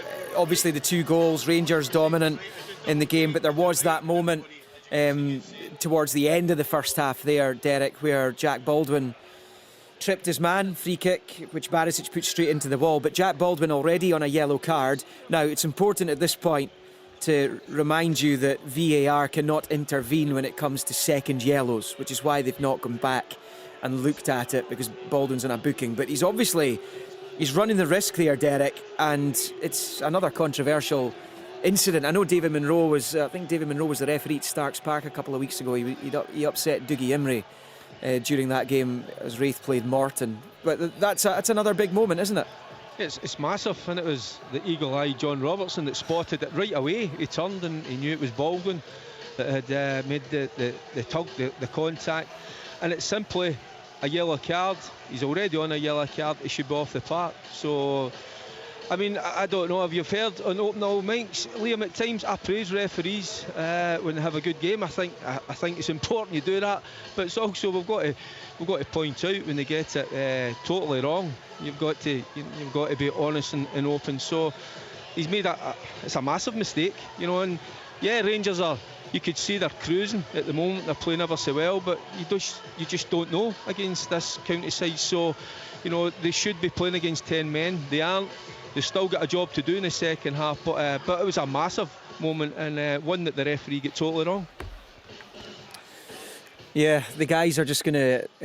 it's important that I let everyone know what's happening here. They're going to just drop off just for a moment. They're going to switch to a generator, because if you're with us for the first half, we were having troubles keeping the line established in Dingwall. Fortunately, we do have the crowd feed, so we were able to pick up at one point there. But we'll let the guys just pop off so that they're back for the second half.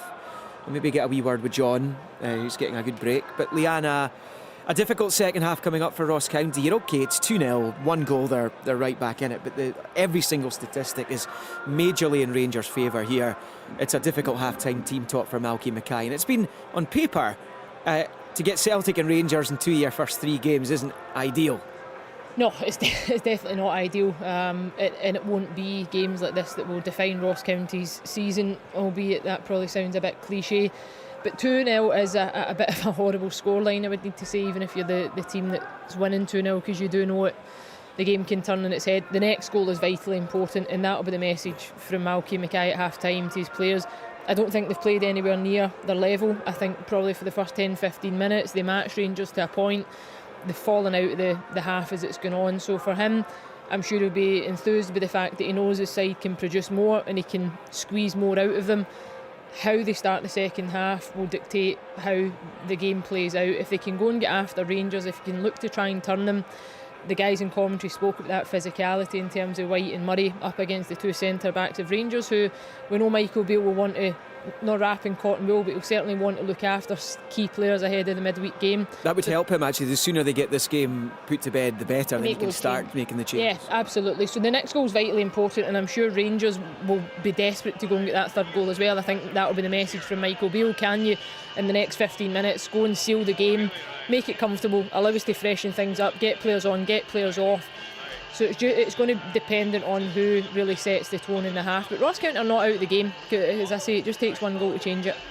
Yeah, and that's the big message, John Robertson, I suppose. The guys are back. The big message, John, that Malky Mikhail have been passing on to his players, that it's 2-0, next goal's crucial. Absolutely, and it doesn't have to come right away, Liam. That's the thing. If Ross County can hang in till the last 15 minutes, then nick a goal, then Rangers get nervous. But the first 15 minutes is going to be crucial. If Rangers come out firing all cylinders and come out as they finish the first half, they could kill this game, and it would allow Michael Beale the luxury ahead of Eindhoven game to bring the changes, bring some people on, get a wee bit match sharpness, more importantly, take some off just to save the legs, because there's no doubt on Wednesday in Eindhoven they're going to be up against it for most of the game, and they're going to have to work really hard defensively. But as we said, Ross County have had 2 huge breaks. Could have been 4-0, maybe 5 down, and there's absolutely no doubt at all that the referee unfortunately has bottled it and not sent Baldwin off. So they've still got their full complement of players, and if they nick the goal, as we know in football, it can completely turn this game around. So 2-0 it is to Rangers. The team's just making their way back out onto the pitch at Victoria Park there. 3 o'clock then, open all mics, commentary of Celtic St Johnstone. We'll keep you up to date with the Championship Leagues 1 and 2 as well.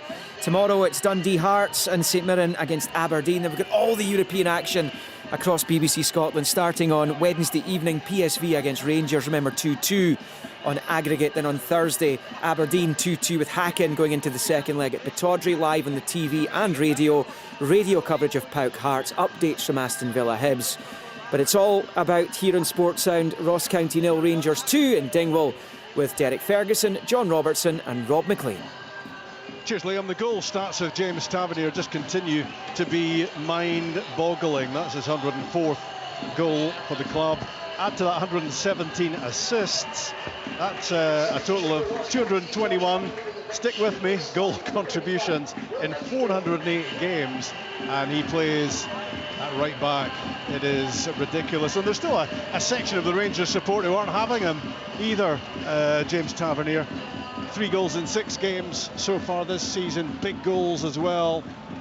Scored the goal which ultimately got Rangers through against Servette, having tucked away a penalty in the first leg of that tie, and his 3rd goal of the season has come here in Dingwall as we get underway in the second half, and as Victor Loturi loses the ball sloppily immediately after the restart to Raskan, and as he hauled the Rangers player back, he was booked. And Rangers are on the move down the left-hand side with Barisic. Well, Ross County need to be switched on. They can't afford to be making another mistake and letting in Rangers for a 3rd goal, because at that stage it is curtains for County, and they have to just hang on in there at the moment. Here is Raskan. And Ross County intercept, win possession and work it out wide left for Simon Murray to have a little run at Goldson. Jinks inside, now it's Danda, his cross! And Jordan White misses a great chance to make it 2-1. You were looking for that to be nestling in the rigging, but it's gone wide, and that could have brought this game back to life for County. Well, we said that, you know, that it just takes that one, and that's the big chance, huge chance. And as I said at the top of the programme, John White's got an incredibly good goal-scoring record against Rangers, and it's like the Dessers one in the first half. He's just got to hit the target. Butland's rooted to the spot. He hits the target, County are back in, and it's exactly what we said. They've just broke away, and Rangers, failure of sorts, not to kill them off in the first half with a 3rd or 4th. That's what you leave yourself open to. Who knows how it's going to pan out from here, Derek, but you just feel that had to go in for County. Yeah, and it was a massive chance, and Jordan White should be hitting the back of the net. Robbo's absolutely right in saying, Dessers had a couple of opportunities, but he looked really favourite, front post area. I thought it was just going to nestle in the top right hand corner. You know, and they've come out firing in all cylinders, County at the moment. And that's why we might even go back to it, Rob. You know, that's why, you know, people have got to do their jobs, not just the players but the officials. And, County should be down to 10 men. They've made a change. Harman is off. Nightingale's come on in the second half, and they've found a new, what would you call it, a new vigour about them. You know, a certain attitude they want to get in the faces of Rangers, and they're causing them problems. In comes the corner kick from Danda, left-hand side. That followed a free kick for County that won the corner kick, and they still have it with Laturi playing it out wide for number 10, the clever Danda, but he's stopped by Cantwell from getting his cross in this time. But they're looking as if they mean business at the start of the second half. Ross County, they know how important the next goal in the game is going to be, and they should have had it already in this second half. But can they keep up this level of performance and hope that Rangers are a little bit below their best as they displayed right through that first half? It's probably the first meaningful touch in the Rangers box in the whole game, and because they started the first half well without causing any problems, but that was a glorious opportunity. James Brown in possession, the Irishman at right back into the central defensive area for Baldwin, lucky to still be on the pitch. Now Danda and Laturi combining down the left-hand side. In goes Raskan. Laturi has it back, rolls it for Josh Sims. Now Randall, right in the middle of the pitch, takes a heavy touch and loses it to Lundstrom. But fortunately for Ross County, Rangers then give it away. Nightingale off the bench for Ross County, replacing George Harman in this second half. Now Danda drifting in again off the left side. Had a crack at goal and Tavernier blocked it. And now it's Roof. Tavernier and Roof, the two Rangers goal scorers. And the ball is rolled back to Borna Barisic. Slotted into the midfield for Cantwell. And Rangers look to just slip back into the routine of their first half showing, in which they were dominant. County want to be much more competitive and get more touches inside the opposition box and get a goal back and get themselves believing that they can salvage something out of this game, which has very much so far been in Rangers' possession. Lundstrom lofts one over the top of Nightingale for Dessers out on the right hand side, keeps it, rolls it back for Sam Lammers, and he slips a pass towards James Tavernier. Now Cantwell tried to link up again with Dessers. The pass goes astray for Rangers this time. That hasn't happened too often. Out for a throw in far side. 2-0 they lead. You just feel, Robbo, that, you know, last 2-3 minutes County, you know, been really at it, and you just get that feeling they had to take that chance, that opportunity to give them that belief. The chance is massive, but it's like a rerun in the first half. Rangers first 5-6 minutes very slack. Passes going astray, just a wee bit not quite on point, you know, just too hard, too soft, giving it away. And you know, this time County have failed to take a wee chance there, but you just wonder, is it going to follow the same? Are they going to just up it a gear and then suddenly? That's why I'm saying that, because it's get that feeling Rangers are going to get into their groove again, you know, start to up the levels, and you know, County may pay the price. That's why when they get those opportunities, you've really got to take them. Lundstrom again driving Rangers forward. Good challenge by Nightingale, and then the foul by Roof on Jordan White, but advantage played. County still have it, and they curl a pass down the right side for Jan Danda. Keeps it, holds off John Suter. Finally though, Rangers number 5 in with the challenge to win it. Then it runs towards Nightingale. He steers it out wide. James Brown's high hanging cross towards the back post, and it gave Jack Butland plenty of time to get under it and wrap his gloves around it for Rangers. No, for all their good play from Rangers, Rob, that was brilliant from Suter defensively. You know, dragged away out left hand side. Danda, you know, going inside and wins his tackle. You know, just going up against it. He's a good player, Danda, as well. You know, but real good defending, real solid defending. Lundstrom's pass intercepted by Will Nightingale. Laturi has it just inside the Rangers half. To James Brown it goes. Then it was Laturi who tried to hook a first-time pass down the right side for Jan Danda. Doesn't hit its target, and that is frustrating for Malky Mackay on the touchline as possession is handed back to Rangers. But his team have been a whole lot better in these early moments of the second half. They were really unable to land a blow on Rangers first half, Can they get the goal back that they so desperately want? Nightingale's pass comes off David Munro, and it will be a drop ball, and Ross County have a man down requiring treatment anyway. Robbo, did I see you having a little exchange at half-time with the referee supervisor, Ian Brines? No comment. I thought he was ordering us a little cup of tea.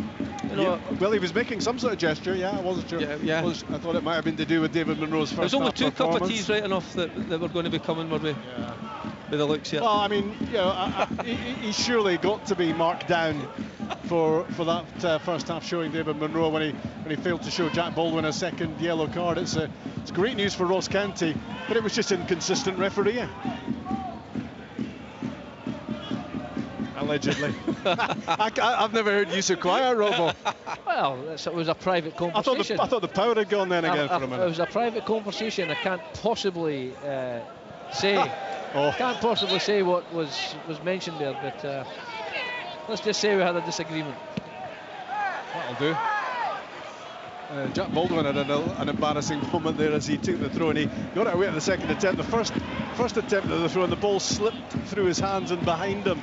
One of those ones that he might just be seeing back in a little montage at some point in the season. He just got on with it and got it away quickly second time around to avoid any more embarrassment. Tavernier for Rangers, who lead by 2-0 at Victoria Park, or the Global Energy Arena if you prefer. Well, if there is a next goal in this game, Ross County need it to be for them, otherwise it is going to be Rangers who will get the result they badly want here, ahead of Eindhoven on Wednesday and Ibrox against Celtic next Sunday. It's such a crucial phase of the season for Michael Beale and his team, but they have been mighty impressive, you would have to say, in this match. No problem with their attitude, but County on the attack with Simon Murray down the left-hand side, heading for the byline. Good sliding challenge by Connor Goldson, and tucking in from left back to help out as well was Borna Barisic. Rangers teaming up impressively, and Connor Goldson clearing in the end as County launch it forward, and John Shooter heads it away to Lundstrom. Lundstrom's pass for Kemar Roof out on the left-hand side.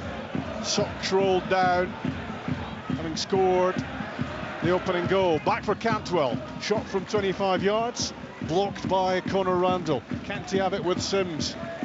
Peeling out to the left side again was Murray, but he showed too much of it to Goldson, who slides in and knocks the ball out of play. Ross County are going to make another change. Will Nightingale came on at half-time. Victor Loturi is going to be coming off, and Kyle Turner, who's been in great form, Robbo, is coming on.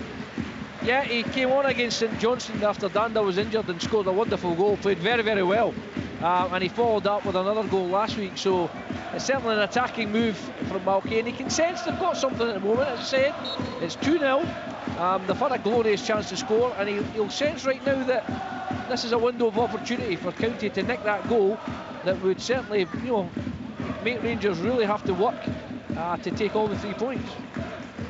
It was Jordan White that golden opportunity just a couple of minutes into the second half, and how many times does he score against Rangers and Celtic, and how many times from exactly that sort of chance do you see the ball in the back of the net? He usually takes those almost in his sleep, but this time missing the target, missing the chance to get Ross County very much back on the map. I think he was trying to be too precise, maybe, Rob, and put it in the top corner, maybe instead of just thinking hitting the target. Great bit of ball winning by Kemar Roof against James Brown. He tries to stand up across towards the back post, and it's grabbed, plucked out of the air by Ross Laidlaw, but it was tenacious play again from Kemar Roof, and maybe the way he's been playing and his whole attitude has embodied, Robbo, what Rangers are all about here today. He's one of them. I think you can't really see a failure in the Rangers team up till now. They've all showed a great appetite for the game. We've talked about the opening 5-6 minutes of each half. They were a wee bit slack. They're starting to knock it about, and Roof, as we've said, there's no question about the quality that has, and his goal ratio is there, and I would be surprised if he goes much longer, to be fair. I don't think you want to push him too far, maybe 60 minutes, 65 minutes, and then... Well, there's a couple of subs coming on just now, so that could be that, potentially. I didn't even notice that. No, not at all. That was just your football knowledge coming through there, but there's going to be another double switch here for Rangers.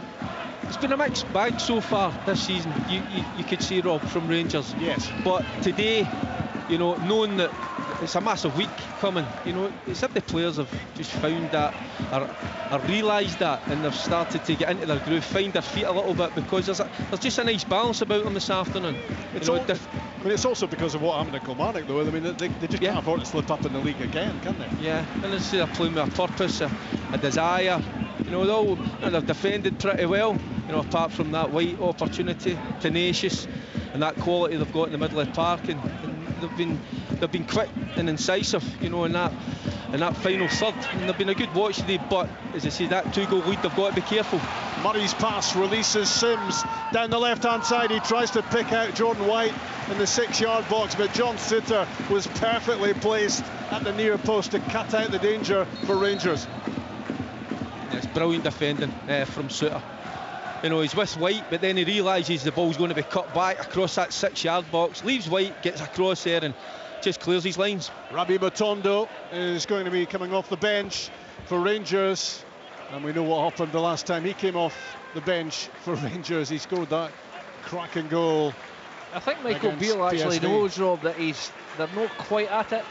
They've not reached the levels that they reached in the first half, and he knows he needs to just bring that little bit extra. And Kemar Roof, we did say, he's gone off, Lammers has gone off. So there's that injection up front of pace now, because he wants to get Rangers back on top. He wants to get that third goal.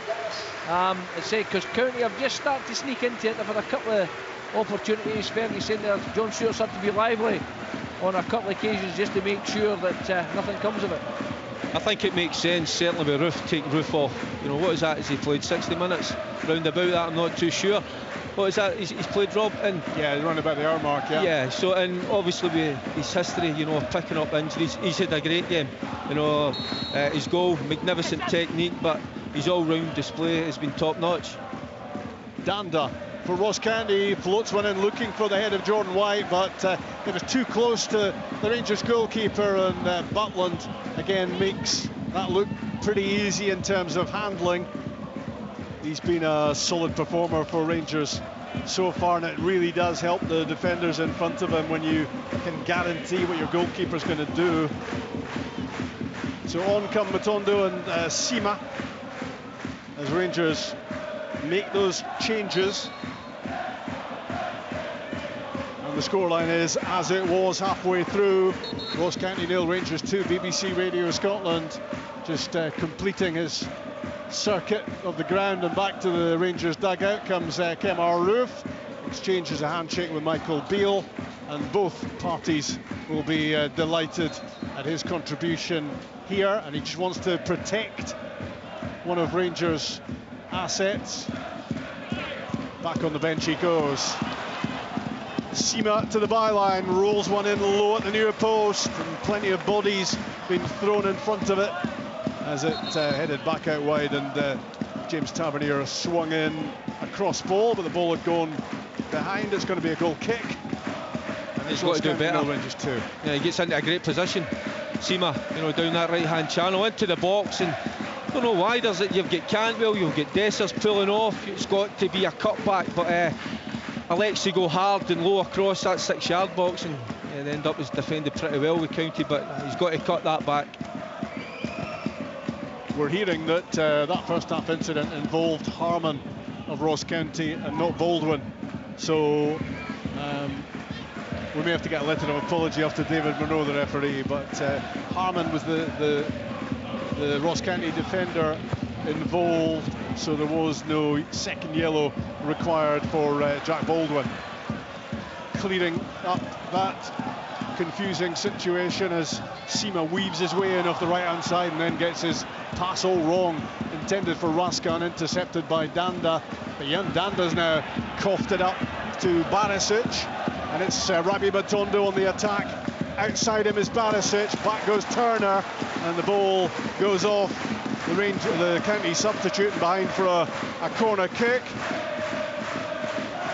The momentum of Barisic took him into the crowd. He ended up in among the Rangers fans, and he got maybe a big hug he could have done without there, but Rangers have a corner kick on the way. On that refereeing decision, Rob, if that is the case, we've got to admit, we are 80, 90 yards away. We have not get TV, we've not get replays, so but initially, and Robbo spotted it, I thought it as well. We thought it was the captain. The yarn in the studio thought it as well. Indeed. Yeah, exactly. So, and listen, it's a yellow card. Yeah, Whoever it was. Yeah, exactly. Corner kick Rangers, left-hand side, James Tavernier swings it in, back post, good punch by Ross Laidlaw. There were plenty of bodies around, and he took the right decision there to get that away. 6,540 inside the ground. Ross County 0, Rangers 2 is still the scoreline as Will Nightingale heads away. Another Rangers cross ball, and Turner just whips one down the line, hoping that there might be somebody in dark blue up on the end of it, but nobody there for the home team. Cantwell to Barisic for Rangers. He steers one in behind Nightingale for Dessers. What a pass that was. Dessers cuts it back looking for Sima. In goes Matondo to the byline, cuts it back, and nobody there for Rangers to apply the finishing touch. Ross County get away with one. I think Dessers is caught in his heels, not just once, but a couple of times. It was a brilliant ball from Barisic down this left-hand side, and I think Dessers doesn't expect it's going to go there. He's still got to make that run. Gets a little bit lucky, but then the cutback again, he should be alive to the situation. He's a centre forward in the box, and I just think he's caught in his heels a little bit, Robbo. He certainly won, but it just shows you that the way the game's changed slightly, because neither Lundstrom or Raskin or Cantwell, midfieldmen, were anywhere near the box. Because there's another one, you would expect one of the midfield men to be getting there, perhaps to be picked out, but they were all very, very deep. Ross County 0, Rangers 2. How does this game go from here? Ross County much more in the game, and another change is coming for them, and it's Josh Reid, the 21-year-old, the Scotland under-21 international, who was at Coventry and who's back in Dingwall, who will enter the fray here, and he will replace Ryan Leake, who goes off, Leake off, Reid on.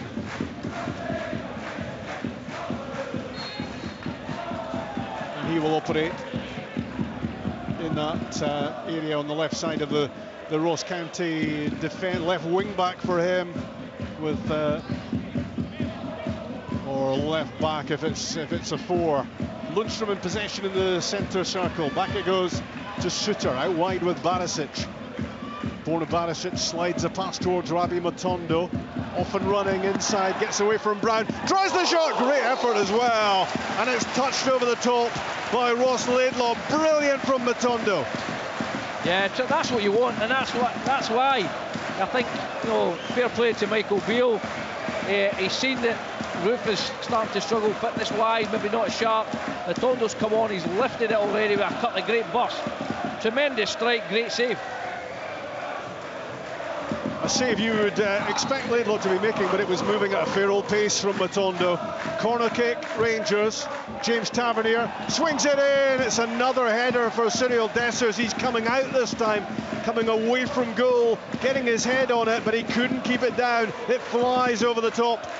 He could have had a hat-trick of headers this afternoon. Again, he's in around that 6-yard box, unchallenged. Again, I'm not sure, is he expecting a bit of contact, but, he's got to get his head on that, try and head it downwards, just hit the target. That's 3 glorious chances he's had. Do you cut him some slack because he's coming out and away from goal? No, it's technique. I still think as a striker, you're expecting to score it. I mean, as you say, he's had 3 really, really good headed chances today. He mistimed that one. And he's not taking any. Crossfield from Conor Randall to James Brown for Ross County, and now Jan Danda, their talented number 10. Kyle Turner is able to drive towards the Rangers box. Good feet, good skill, good balance. Great run from Turner, heading towards the byline. And you have to doff your cap as well to Borna Barisic, who got his body in the way, ushered the ball behind. It was great defending after a lively burst from Turner. That was different class, wasn't it? You know, he's got a wall of white jerseys in front of him. It doesn't phase him one bit. Goes past one, goes past two, goes past three, and end up he's just kind of maybe out-muscled a little bit. But he's capable. I saw Turner last season with Partick Thistle. Any time he was a real top performer. Good signing for County. Yeah, that's what you do when you lose in the playoffs. You join the team that beat you to make sure you're in the Premiership. Kyle Turner looks like a good signing. He's been very unfortunate not to start, Rob, because he played very well. When he come on for Danda after about half an hour in St Johnstone game, he was took a great finish, but he was excellent. So he'll probably find himself a wee bit miffed that he's not playing, but County have been very solid, very strong, very consistent. But what he's doing, Robbo, he's not miffed. He's going out, he's got a little point to prove. He's showing the manager what he's all about. He's already, what I've noticed, a couple of second balls. He's already won, really important in that area of the park that he patrols. But that was a wonderful bit of skill, wasn't it, in the edge of the box from him? Yeah, I think what he does is he gives Ross County something a little bit different. He was very direct there, he was very skillful, and it was something that Rangers haven't had to deal with so far. Good play from Turner, and good play as well in response from Barisic. Yeah, but Fergie's talking about the balance of the Rangers team.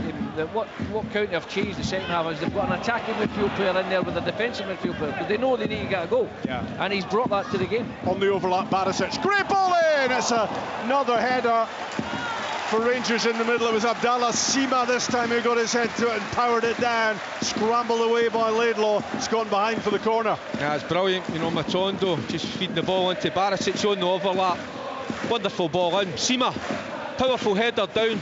But again, I'm not picking on him. I think Dessers, centre forward striker in the area, he's got to be alive to that. He's got to be following in, and looking for that little break of ball. You're on his case. Yeah, well, expect the unexpected. I mean, you should be speaking to Rob about that. That was his game, in the box. He was alive to everything. But I think a centre forward's got to be reacting better. Here's the Tavernier corner kick, high towards the back post. Leaping for the header was John Suter, who powered it down, and Ross County scrambled it clear. Well, they're pushing here are Rangers for a deciding goal as Raskan whips in a cross ball, and out came Ross Laidlaw with a good punch, and there was an offside. In any case, the flag goes up on the far side. Another change for Ross County. They've got to go for it, and Eamon Brophy is going to join the attack with Simon Murray coming off. Rob, do you think even with the changes, does it make County even stronger with the changes they've made then? Well, listen, Murray's been on fire. I think he's got 7 goals this season so far. He'll work his socks off. I mean, he never gives defenders a minute. He's all action, and he's a real, I said at the start, he's a real pest of a striker. He gets all over the place. Brophy has got more, I would say, more composure about him. Nice touch, and he's not as sort of up and at them like Simon Murray is, but he's a good finish. He's a good finisher as well. And again, we talked about, you said the balance of the Rangers team, the balance of the county teams, every bit is good now in terms of what they can bring. It's whether they've got the quality to create another chance like they did for the Jordan White one. Josh Reid down the left-hand side, heading for the byline, turns it back towards Turner, left side of the box, and he whips it across goal. And it's good goalkeeping from Butland, because that was heading towards Jordan White in the middle until the goalkeeper intervened. Rangers preparing another couple of changes, including Danilo. They lead by 2-0 on BBC Radio Scotland against Ross County in Dingwall. Barisic under pressure. Brown with a challenge, and now it's Randall up to the edge of the area, shifts it out towards Sims, and Josh Sims blasts his shot over the top. What an opportunity. He's claiming fingertips and a corner kick. The officials say no. He's got 2 wrong there. I think it's a foul initially. It looked a foul on the Rangers player there, but he allowed that to go, and then it's a brilliant save for Jack Butland. He's definitely tipped that over the bar. So I think first and foremost it could have been a free kick, and then secondly it's a brilliant save. Yeah, there were fingertips. It should have been a corner kick. You can tell from player reaction, can't you? Yeah, it was clear to see, Rob. It was a top save, but what you can see is a Ross County side. That's why I was asking Robbo. They'll look a stronger side. They're starting to get after Rangers now. They've got more belief, and they've rattled Rangers a little bit over the last 5-10 minutes. There's no doubt that their second half performance is completely different from the first half, where they couldn't get anywhere near Rangers, but now the four Ross County midfield players are playing a lot tighter, and they're squeezing the midfield three Rangers, and they're getting these little slap passes and then getting on the counter attack here and giving themselves. That's a second decent opportunity. It's a great strike, great save. Allied to the one with Jordan White, as you've said earlier on, County have got themselves back in this match. This is a big moment for Rangers and a big moment for Tom Lawrence as well. Back after a long injury absence comes their number 11. It'll be a massive relief for him to get back on the pitch, and for Rangers as well and their supporters, because before he got injured, Derek, he was outstanding. Yeah, clever player, good engine, eye for a goal as well. Everything you want in a midfielder. I wasn't trying to get after Dezers, but maybe the manager has now, because he's just got the hook, and he must be sitting on that bench now so disappointed, because he's had 3 glorious chances, to get himself on the score sheet. And as a centre forward, you live and die by your goals, and I think that'll maybe be be in the back of his mind, obviously, over the course of the next 2 or 3 days, because if he looks back at that, I think we know where he has to improve. Danilo immediately involved off the bench. Good run from him, linking with Tavernier.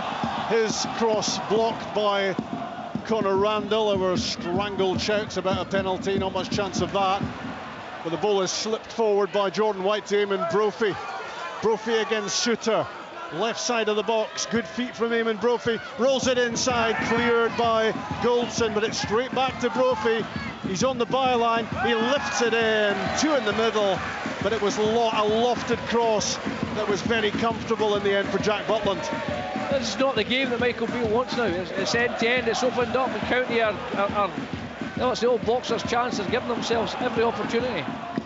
Great challenge by Will Nightingale as we welcome off the ball listeners who are joining us for the closing stages in Dingwall. The substitute there for Ross County with a well-timed challenge on Danilo, as Rangers are pushing for the goal which would put this game beyond County. At the moment, there are still home hopes of coming back from that 2-goal deficit. And the game should be put to bed, to be quite honest with you. The amount of chances, clear-cut chances, that Rangers have had has been quite unbelievable, compared to County, that one from Jordan White, but they still look a dangerous side, and I said, that 2-goal lead, it's always dangerous, and they've just got a new vigour about them, a new appetite for the game, and quality. That's certainly, they look a stronger side from the one that started for me. They're taking chances, Fergie. Look, you see now Brown's moved into the midfield to try and press in there as well. They're going 3 for 3 at the back, but they know they've got to get the goal, and that's credit to Malky Mackay, that he's desperate for his boys to push on, because he knows that this spell in the game, he can nick something. Rangers may well get nervous. We're inside the last 15 minutes in Dingwall, and still those Ruth and Tavernier goals make the difference here, and Rangers look to strike again with Raskan trying to reverse a pass towards Danilo. Kyle Turner plays it out towards Josh Sims. They can't keep it, Ross County. Lundstrom to Sima, who scored that screamer at Ibrox on Tuesday night in the 2-2 draw with PSV, and of course it's the return in Eindhoven on Wednesday. But there's been no distracting Rangers here. Really strong first half performance, and here goes Sima down the side. Great run, he cuts it back, looking for Danilo, cleared only as far as John Lundstrom, and he steers his shot wide of target. I think he's caught in 2 minds. As the ball comes to him, just outside the box, he's thinking to go with the laces, put the foot through the ball, and then he thinks, I might sky it, and then he goes for the option, I'm going to try and place it. He does neither, and it's a team effort, and goes well wide past that left-hand post. But another opportunity, a kind of half chance for Rangers, but again, another opportunity. It was a good leap seconds ago there from Jordan White, doing what he does, flicking the ball on in the direction of Eamon Brophy.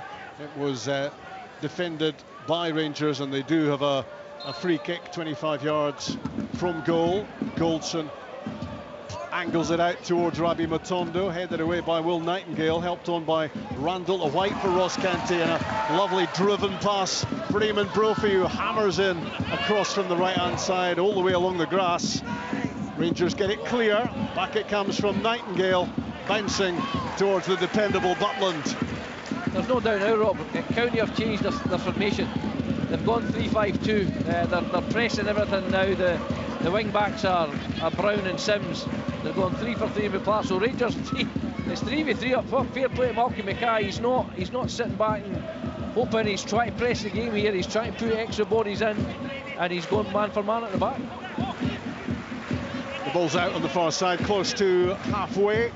After this, of course, Celtic St Johnstone, Hibs Livingston, and Motherwell against Kilmarnock. Today's other Premiership games. Dundee play Hearts tomorrow, St Mirren against Aberdeen. All that to come on Sportsound across the weekend. And it has all started in the Premiership with an impressive Rangers showing against Ross County. County been a whole lot better second half. They'll get plenty of plaudits for an improved performance, but so far they just can't eat into that 2-goal advantage as Matondo spins away from Brown. James Brown then recovers with a sliding challenge, and the referee pulls it back for a free kick to Rangers for an earlier tussle. Yeah, there was just a little block there from Brown in the first time from Matondo, but I think it was a little tug, was it? A little tug there. But County, you've called it, Rob. The County have made a much better fist in the second half. They've really got in Rangers' faces, and they say that they will be. There's no doubt that, you know, for all Rangers' dominance in the first half, the Jordan White chance is huge, even though Laidlaw's had more saves in the second half. Again, just talking about Turner there. He sees Brown isolated 1v1 with Matondo, and his first thought is, get across there, help my teammate. Borna Barisic with the cross ball. Abdallah Sima was looking to get in on the end of that, coming in off the right side. Not making contact. It was an inviting ball in, as ever, from Barisic. Here come Rangers again. And just getting in each other's way at the edge of the area. Danila was interested in that, but forward came James Tavernier, and after what he did in the first half, entitled to have another go, this time well off target. Yeah, you'd have fancied him there, and it's funny because we've talked about Dessers. He's put a shift in, but he's missed 3 chances. But you can see the other psyche of the striker coming on. Danilo's desperate to score, because you'll be thinking, well, I've gone on, I've scored a goal, you only gave me 15, 20 minutes. There's my goal, because he'll be wanting to start more games. The thing is, Robbo, but you're judged on your goals. Yeah, there's no argument. He has put a shift in, but mistake by Lundstrom. Golden chance. And his pocket was picked by Eamon Brophy. Now it's Danda being forced out wide by good defending from John Suter, but it was just a little bit careless from Rangers, and Brophy could have been in. In the end, it's out for a throw-in, and it could be. Well, it could have been a long throw, but it's taken short by Baldwin to Brown. James Brown with a casual pass forward, which gives the ball away. Rangers on the counter. Great sliding challenge from Josh Reid to get it back for Canty. Turner threads it through, looking for Jordan White. It doesn't stick. And Jordan White pointing towards Conor Randall, because there was maybe an easy pass there out wide for Turner instead of the more difficult one down the middle. Rangers back on the ball, and they still have this 2-0 lead. Tavernier, one of their goal scorers, plays it to Tom Lawrence. Lead off towards Raskan. Great challenge by Danda to win it for Josh Sims, who now drives forward with the ball. And a clumsy challenge from John Lundstrom. Decks County's number 11. It will be a free kick for the home team.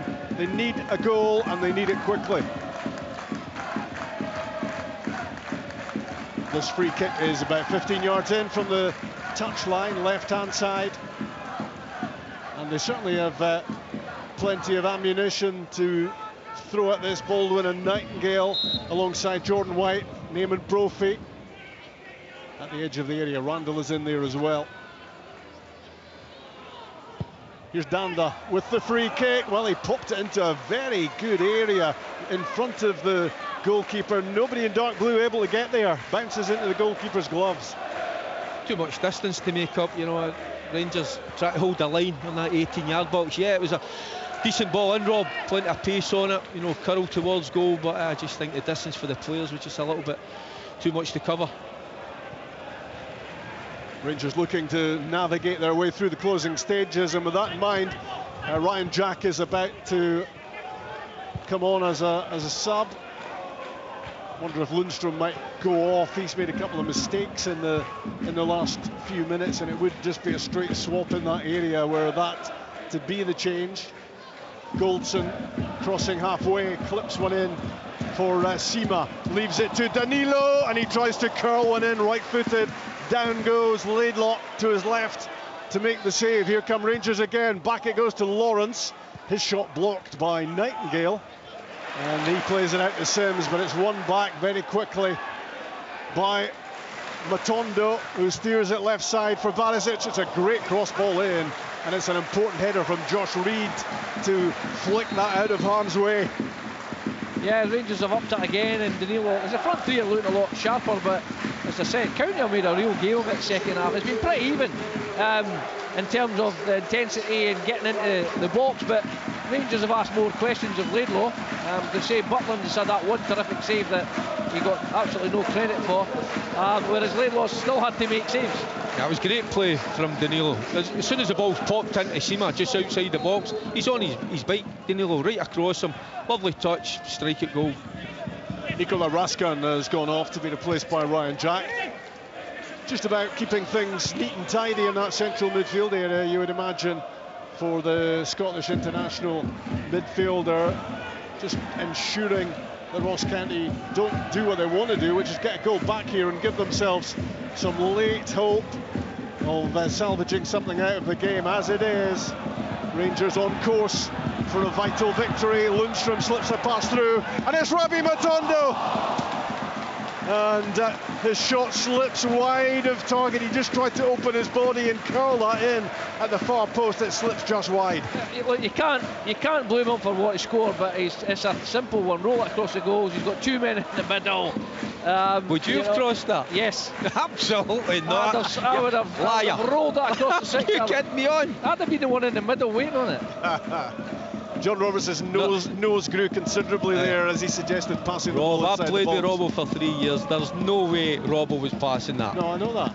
Yeah, but it's a winger. I just think he's in and goal. Roll it across. It's a Wayne Foster-ish. Roll it into the middle, not tap it in. The one thing he just doesn't quite get is a curl on the ball. He opens his body out. But I like to see the reaction. You know, he's trying to get across there. He's inches away, but no, it's that technique, curling it into that far corner, not quite getting it. Robbo, just you slip on this lie detector and we'll try that question again. His nose is growing as well. You didn't listen to I said I would have been the one in the middle. I know exactly. You wouldn't have done that much. You wouldn't have done that much running. I'd have got a nosebleed for being that way in the first place. Here's Jack Baldwin for Ross County with the long throw. Into the box it goes. Suter won the header. There were plenty of dark blue shirts looking to get on the end of that. And here comes the counter-attack now here with Tom Lawrence. In goes Kyle Turner, who was caught by the Lawrence slide, and it will be a Ross County it's free amazing kick. That despite the amount of chances Rangers have had sort of second half as well, you know, how many times have we said good defending Suter? You know, had to be, Suter has had to be sharp today, and he has been, and he's been in situations that might have caused problems, but he's done what we all expect of him. You know, good, really good, solid defending. It's a good partnership, that Goldson and Suter, and getting better with each passing game. Josh Sims on the left-hand side for Ross County, tries to cut inside, and he was taken out by Tavernier, and it will be a free kick here for Ross County, and they'll want to be getting some joy from this. That's a good position and swinging. You know, now the players can get a little bit closer, you know, to go, you know, about the 2-3 yards outside that 6-yard box. So I think, is it Danda who's going to hit that? Yeah, you know, just whip that across that 6-yard box and hope one of the county players get across and get their head on or get a contact on it. But this will cause a problem. This is the old one, Fergie, where tell him to aim for the back post, smash it on target, aim for the back post and get somebody across it. Late on in Dingwall, an important moment for the home team, 2-0 down. It's Danda with the free kick, played in towards the back post. Nightingale was trying to get on the end of it, and that is a really important header from Abdallah Sima, was it? Back post, glancing it behind, getting there first. So a corner kick now for County, as they look to introduce some late drama in Dingwall. With the corner kick, Kyle Turner, floated back post, missed by Butland, back into the mix it goes. Rangers scramble it clear, and now they're countering with Danilo. In goes Ryan Jack, and Jan Danda just spotting Butland off his line from virtually the halfway line. Tried to beat the Rangers keeper, not quite. Yeah, good vision, but I tell you what, Rob, I don't know if you agree with me, Rob, but boy, Kyle Turner, he's been exceptional since he's come on. You know, not just going forward, you know, covering, setting balls, wanting to get the play going. You know, you just wonder why he hasn't started this game. He's been different class. Although it was Jan Danda who came in, and he's contributed as well. But as you say, Turner off the bench, and he's been in good goal-scoring form, and he's going to be a good player for County, I think, not much doubt about that. That's what I said earlier on. He might have been miffed not to start, because he's the games he's played in, he come on against St Johnstone, scored a great goal, done very well, and then also scored again last week against Airdrie. But you know, County went with a solid 4-4-2, and I can understand the two set midfield players to begin with to try and keep the game quiet. Good play from Matondo, jinking his way inside. Was he taken out off the ball? He certainly was. He played it into Danilo. He was wanting to get the ball back, and he's currently flat out in the penalty box because he was body checked out of it, and Rangers got a free kick here inside 25 yards. Yeah, and it was Kyle Turner picked up the booking there, but I think he takes one for the team, because I think he's going to get done with the give and go, and he's got a decision to make. You know, I need to block him, you know, because if he doesn't, you know, the Rangers in goal. So yeah, he takes a booking, one for the team, but it's a great opportunity for Rangers. 2-3 yards outside the box, left hand side. Yeah, I don't know what makes me say this, but I think this could be James Tavernier. Certainly looks like when it. they find the ball. Yeah, well, here comes a replacement. Well, he scored brilliantly in the first half, James Tavernier, and this is well left of centre. It's just maybe 3 yards outside the penalty box. Looks like a great position this for the Rangers captain, who could just put the icing on the cake here. Borna Barisic is in the vicinity as well. It's Tavernier, it's into the wall. I think there might have been an arm there blocking it, but it was certainly tucked in. No great appeal. And play goes on. Goldson on the halfway line. Forward go, Rangers. And it's Will Nightingale who clears the on-loan Wimbledon defender, stabs that away, and it's gone out for a throw-in on the far side. The Rangers fans behind Ross Laidlaw's goal are in party mode. They are getting exactly what they came here for as we go into stoppage time. 4 minutes to be added. 2-0 Rangers. Ryan Jack driving down the right side, and his pass intercepted by Josh Reed. And it's gone out. Again, close to that corner flag on the far side for a Rangers throw-in. And no need to force it now. It looks as if they've got the job done. Should have had more goals. I think that's clear to say, but you know, I think it's just seeing the game out now. Turner for County tries to find White. The ball slips through towards Brophy. Played back inside. Lundstrom's challenge into the back of White. And there is a card coming for Lundstrom. And I think rightly so. I think he gets a card for his reaction, not for the tackle. I think he's disappointed, obviously, that he's got the foul against him. But the referee, I think he was going to just let that go, Robbo. But it's his reaction to the referee that gets him the booking. Yeah, it's a new law. I think you're right. I think Mr. Monroe there was going to let him go with the tackle, because he seemed to win the ball, but he's given the foul. But you're right. The moment he starts to argue. Oh, good effort from Jordan White on the end of Kyle Turner's free kick. It just got caught up the ball under a couple of boots inside the box, and it suddenly popped up for White to have a shot at goal. Struck it pretty well, but not wide enough of Butland to beat the goalkeeper. I think that's his first save of the game. Rob, he's had a number of crosses to deal with Butland, but I'm sure that's his first save. Tavernier slips a pass through. County defend it well enough. Tavernier again to Matondo. Left side of the box. Jinks back, tries to find an angle for a shot at goal, but it goes well wide of target. We're well into stoppage time now here at the end of this match, and Rangers are heading for 3 Premiership points, and just what they wanted ahead of those massive matches to come. Forward from Laidlaw, missed by Nightingale, headed away by Lawrence. In goes Turner. Jordan White lays it back for Josh Reid in the centre circle. Clips it to Baldwin. Floated out wide.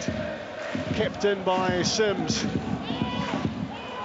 Rangers still working really hard in these closing stages, even though they might be cruising towards the win here. The attitude for Michael Beale's team has been spot on. No hint of distraction. Jordan White wins a header, knocks it down. Brophy trying to get on the end of it. Suter escorts the ball back to his goalkeeper. I think you're spot on, Rob. I think some of the football that Rangers played in the first half, it was exceptional. I think they've had to show a different side of themselves in the second half. They've had to dig in a little bit. Ross County, credit to them, changed their shape, changed some players, and been far better. They've had a go at Rangers, but Rangers have stood up to that. As I said, I'm sure that was Butland's only save of the game. Yeah, he's had 2 or 3 crosses that he's had to deal with, but it's a good afternoon's work, that's for sure. Michael Beale will be pleased with lots of aspects about the second half as well, Robbo, won't he? You said he was purring at half-time, Rob. He actually applauded his team off. He stood there and applauded them, which shows you where he felt they were first half. We all expected Rangers to kick on, and that's been down to tactical tweak from Malky Mackay and a much better attitude intensity from Ross County second half. But you're right, Rangers have still had 3, 4, 5 really good chances, and there's no doubt they've deserved to win the game, but I think both teams will come out of it and be quite happy how they played. Rangers have a couple of major challenges coming over the horizon. Eindhoven on Wednesday, and their first Old Firm meeting with Celtic next Sunday.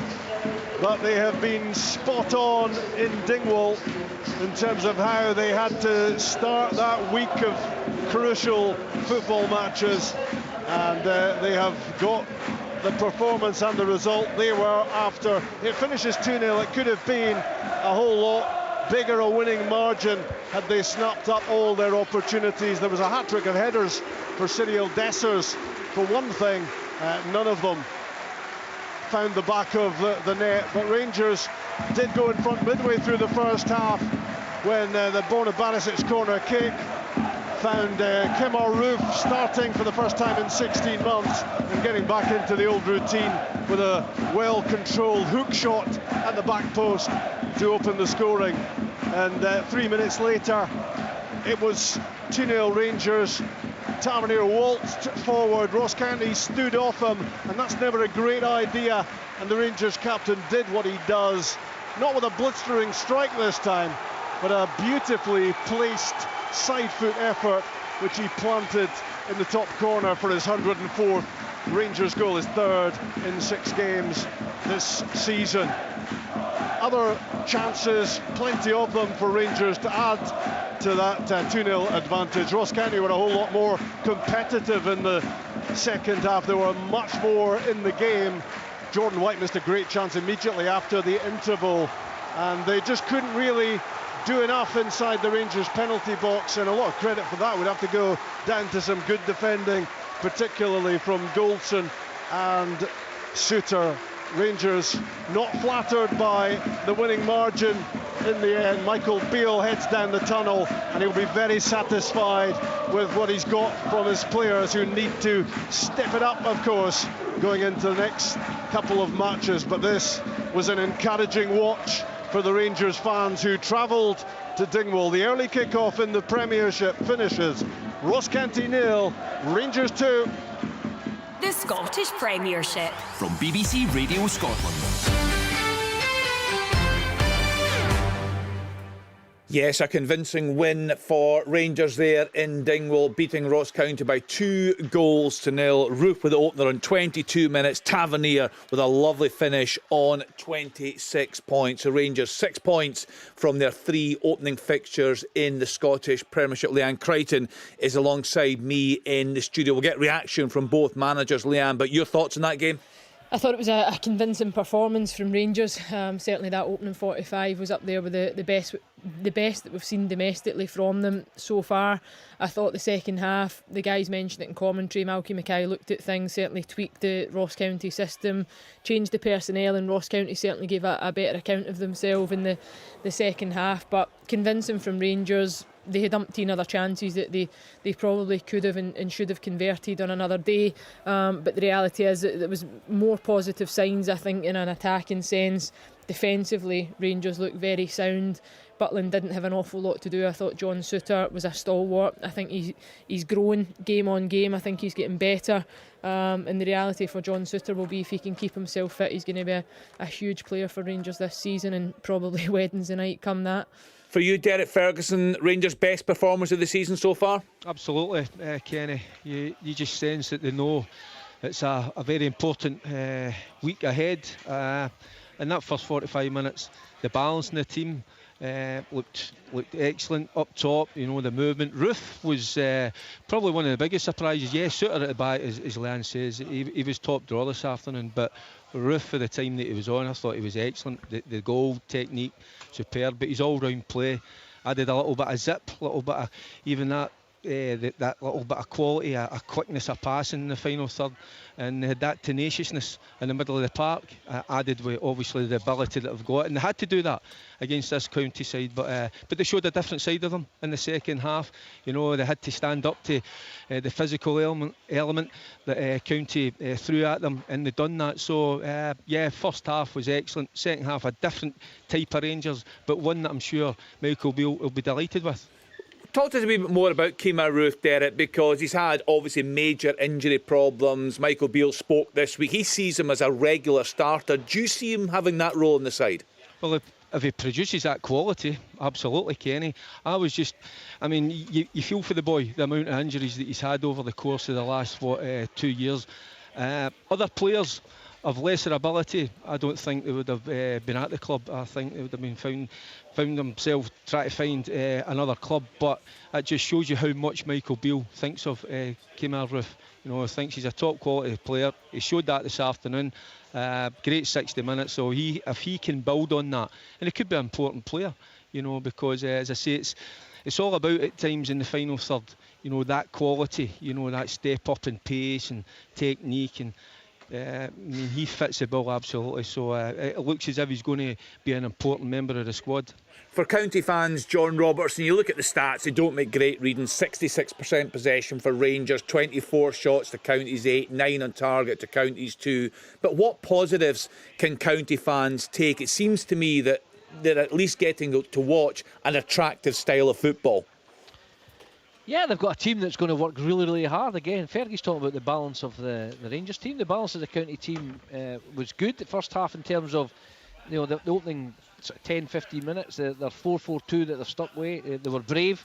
They decided to stick with that. They managed to force Rangers into some slack passing early on, and then they got undone with quality. You know, Rangers then took over the game and went from there. But the second half they come out, started the way they started the first half. They got in Rangers' faces, they got about them.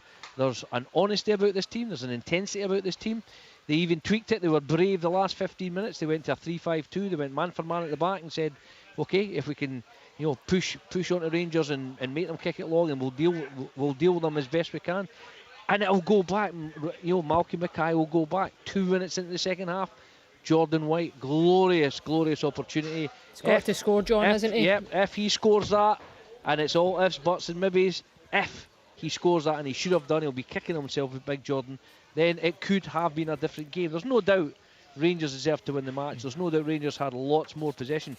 But in the second half, County stood toe for toe, went with them, and against lesser quality sides, they'll win more games. I've no fear whatsoever of Ross County being in the same position as they were last year. And early on, there was a VAR incident that you wanted to clear up. We got delayed pictures into the studio here. Yeah, and Rob had touched on it, as had the guys. We thought in the first half that it should have been a second yellow for Baldwin on the edge of the box. I think actually the confusion was heightened by the fact that David Munro didn't show a yellow card at all. And it was in fact Harmon that committed the foul. So we eventually got there in the end, but that's the reality. At times we don't get the pictures, we don't get many replays, certainly with the live feed that's coming through. But David Munro will get that letter of apology, as Rob mentioned in commentary, and his ears would have been burning for a short period in the game. Yeah, I have to say, it's been quite a positive start for the match officials so far. We've not had many talking points in terms of VAR. Long may that continue. So that's the first commentary of the day done and dusted. Rangers beating Ross County by 2-0. Kemar Roofe and James Tavernier on target. It's time now to build up to the 3 o'clock kickoffs right here on BBC Radio Scotland. First commentary of the day came from Dingwall. Rangers beating Ross County by 2-0. Kemar Roofe and James Tavernier. Let's now hear the thoughts of the Rangers manager Michael Beale. He spoke with our reporter Rob McLean. Michael, how good was that first half from Rangers? Really strong, exactly what we wanted. We knew we'd come here today and Ross County would have a go at us, and I knew that people would think, well, where's their eyes? Our eyes were firmly on this game, and I think the start to the game showed that. We had a couple of chances with Cyril just before we scored. Delighted for Kamar, obviously, and James with a special goal. Gets us in a good place. From then you like to kick on, and we did have big chances to extend the lead. I thought Malky switched things up second half really well, and they gave us some problems, but I'm delighted with a clean sheet because I think the front two for them, plus Sims and Dandu, are going to cause teams problems this season. That was exactly what you wanted from Kemar Roofe, wasn't it? And obviously you're going to use him carefully, and you took him off after an hour, but it was a great goal. Yeah, my faith in Kem is really big because I get to see him every day, and I'm just delighted for him. And, you know, he's a leader in our team, and we've been missing him for a long time. And I think for his teammates as well, it's lovely for them because they've seen what he's had to go through to get back. So as everybody, staff, teammates, and I'm sure the fans as well are delighted for Kamar. You would be pleased with aspects of the second half as well because Ross County were more competitive, I think, second half. You'd show different qualities. Yeah, they were a little bit more direct and they threw more players forward looking for the chance. They had the big chance, didn't they, with White straight after half-time. I thought once we brought Rabbi and Abdullah on, it stretched the game out, and in those moments I'm expecting us to maybe go and increase the lead because we had big chances. But no, it was a competitive second half. I would like us to have shown a bit more composure at times, but the way the game was, they did have a high line, and it's there, you know, to go and run in behind. So look, if you can't score the third, make sure you keep the clean sheet. That's a good trait, and I'd like to see us keep more now. You got Tom Lawrence on the pitch as well, which is significant. Yeah, similar to Kamar, like at his age and the experience he's got, there are leaders in our dressing room, and they've been stolen from us, or we've been lost to us for over a year now, the pair of them. So they come back in. We've got a lot of new players coming into the league for the first time. So on days like today, you know, coming up here and the way the game is, it's important that some of the more experienced lads step up. So I thought we got the blend quite right today, and it's lovely to have Tom back. You can think about Eindhoven on Wednesday now. How confident do you feel? Well, the team's showing good signs. It seems to be improving with every single game. Obviously, the setback of the first game of the season knocked us back a little bit. Took the stuff in, and the anxiety and the excitement in the fans probably was dulled a little bit. But the last few games, I think we've really made steps in the right direction. So we go there in a good place. No injuries, everyone fit, everyone looking forward to it. And what have we got to lose? So let's go and have a right good go at the game.